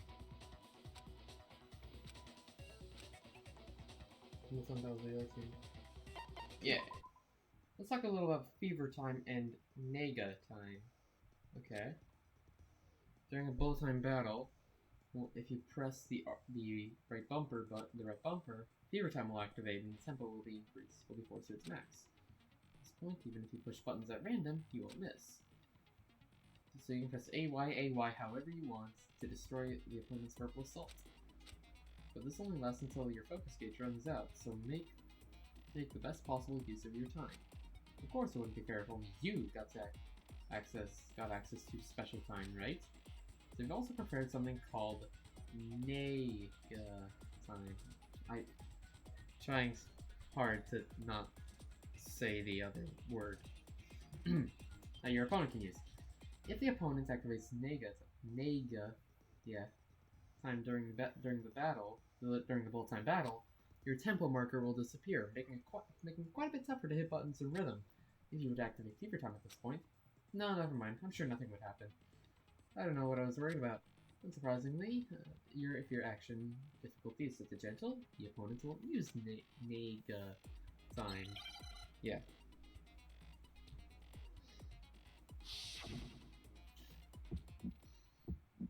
There you go. Show me some evidence. You're wrong. I won't listen. I refute you. False. Show me some evidence. I won't listen. False. I refuse to vote. Show me some evidence. You're wrong. I won't listen. I refute you. False. Show me some evidence. I won't listen. False. You're corrupt. I got that. Show me some evidence. I gotta keep. No, no. I don't want to restart right now. No. No. I'll put you to the side. If my thinking so far is right, Mondo must have replaced his broken handbook with Leon's. In which case, we can just check each of our handbooks right now. Once we do that, we'll... We don't gotta do that. Huh? Yeah, I did it. I killed him.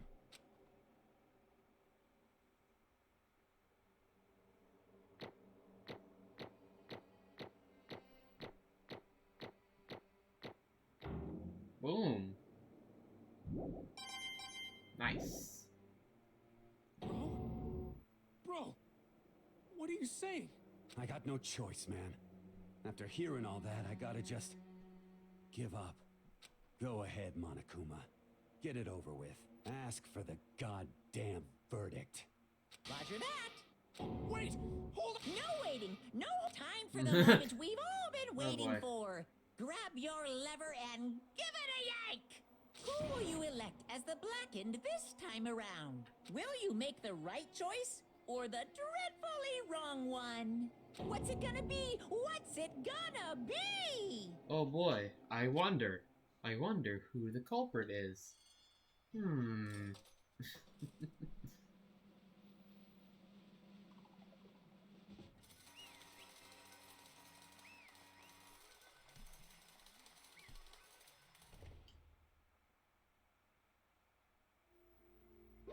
What? Uh-oh, looks like you... Look, this time looks like you got it right again. Yes, it is so... Okay. I'm gonna leave it here for now. We'll, see where that goes from there after, like, next stream. But, for now, that's where we're gonna leave it. So... yeah. Thanks to those who tuned into the stream. If you're, so this is different. I'm definitely gonna put this VOD on YouTube, so it's gonna be fun. I'll probably start exporting that as soon as I finish the stream. It is past midnight though, so I gotta hurry up with that so I can still go to bed at a reasonable time. Anyway, yeah, see ya. See y'all. Bye.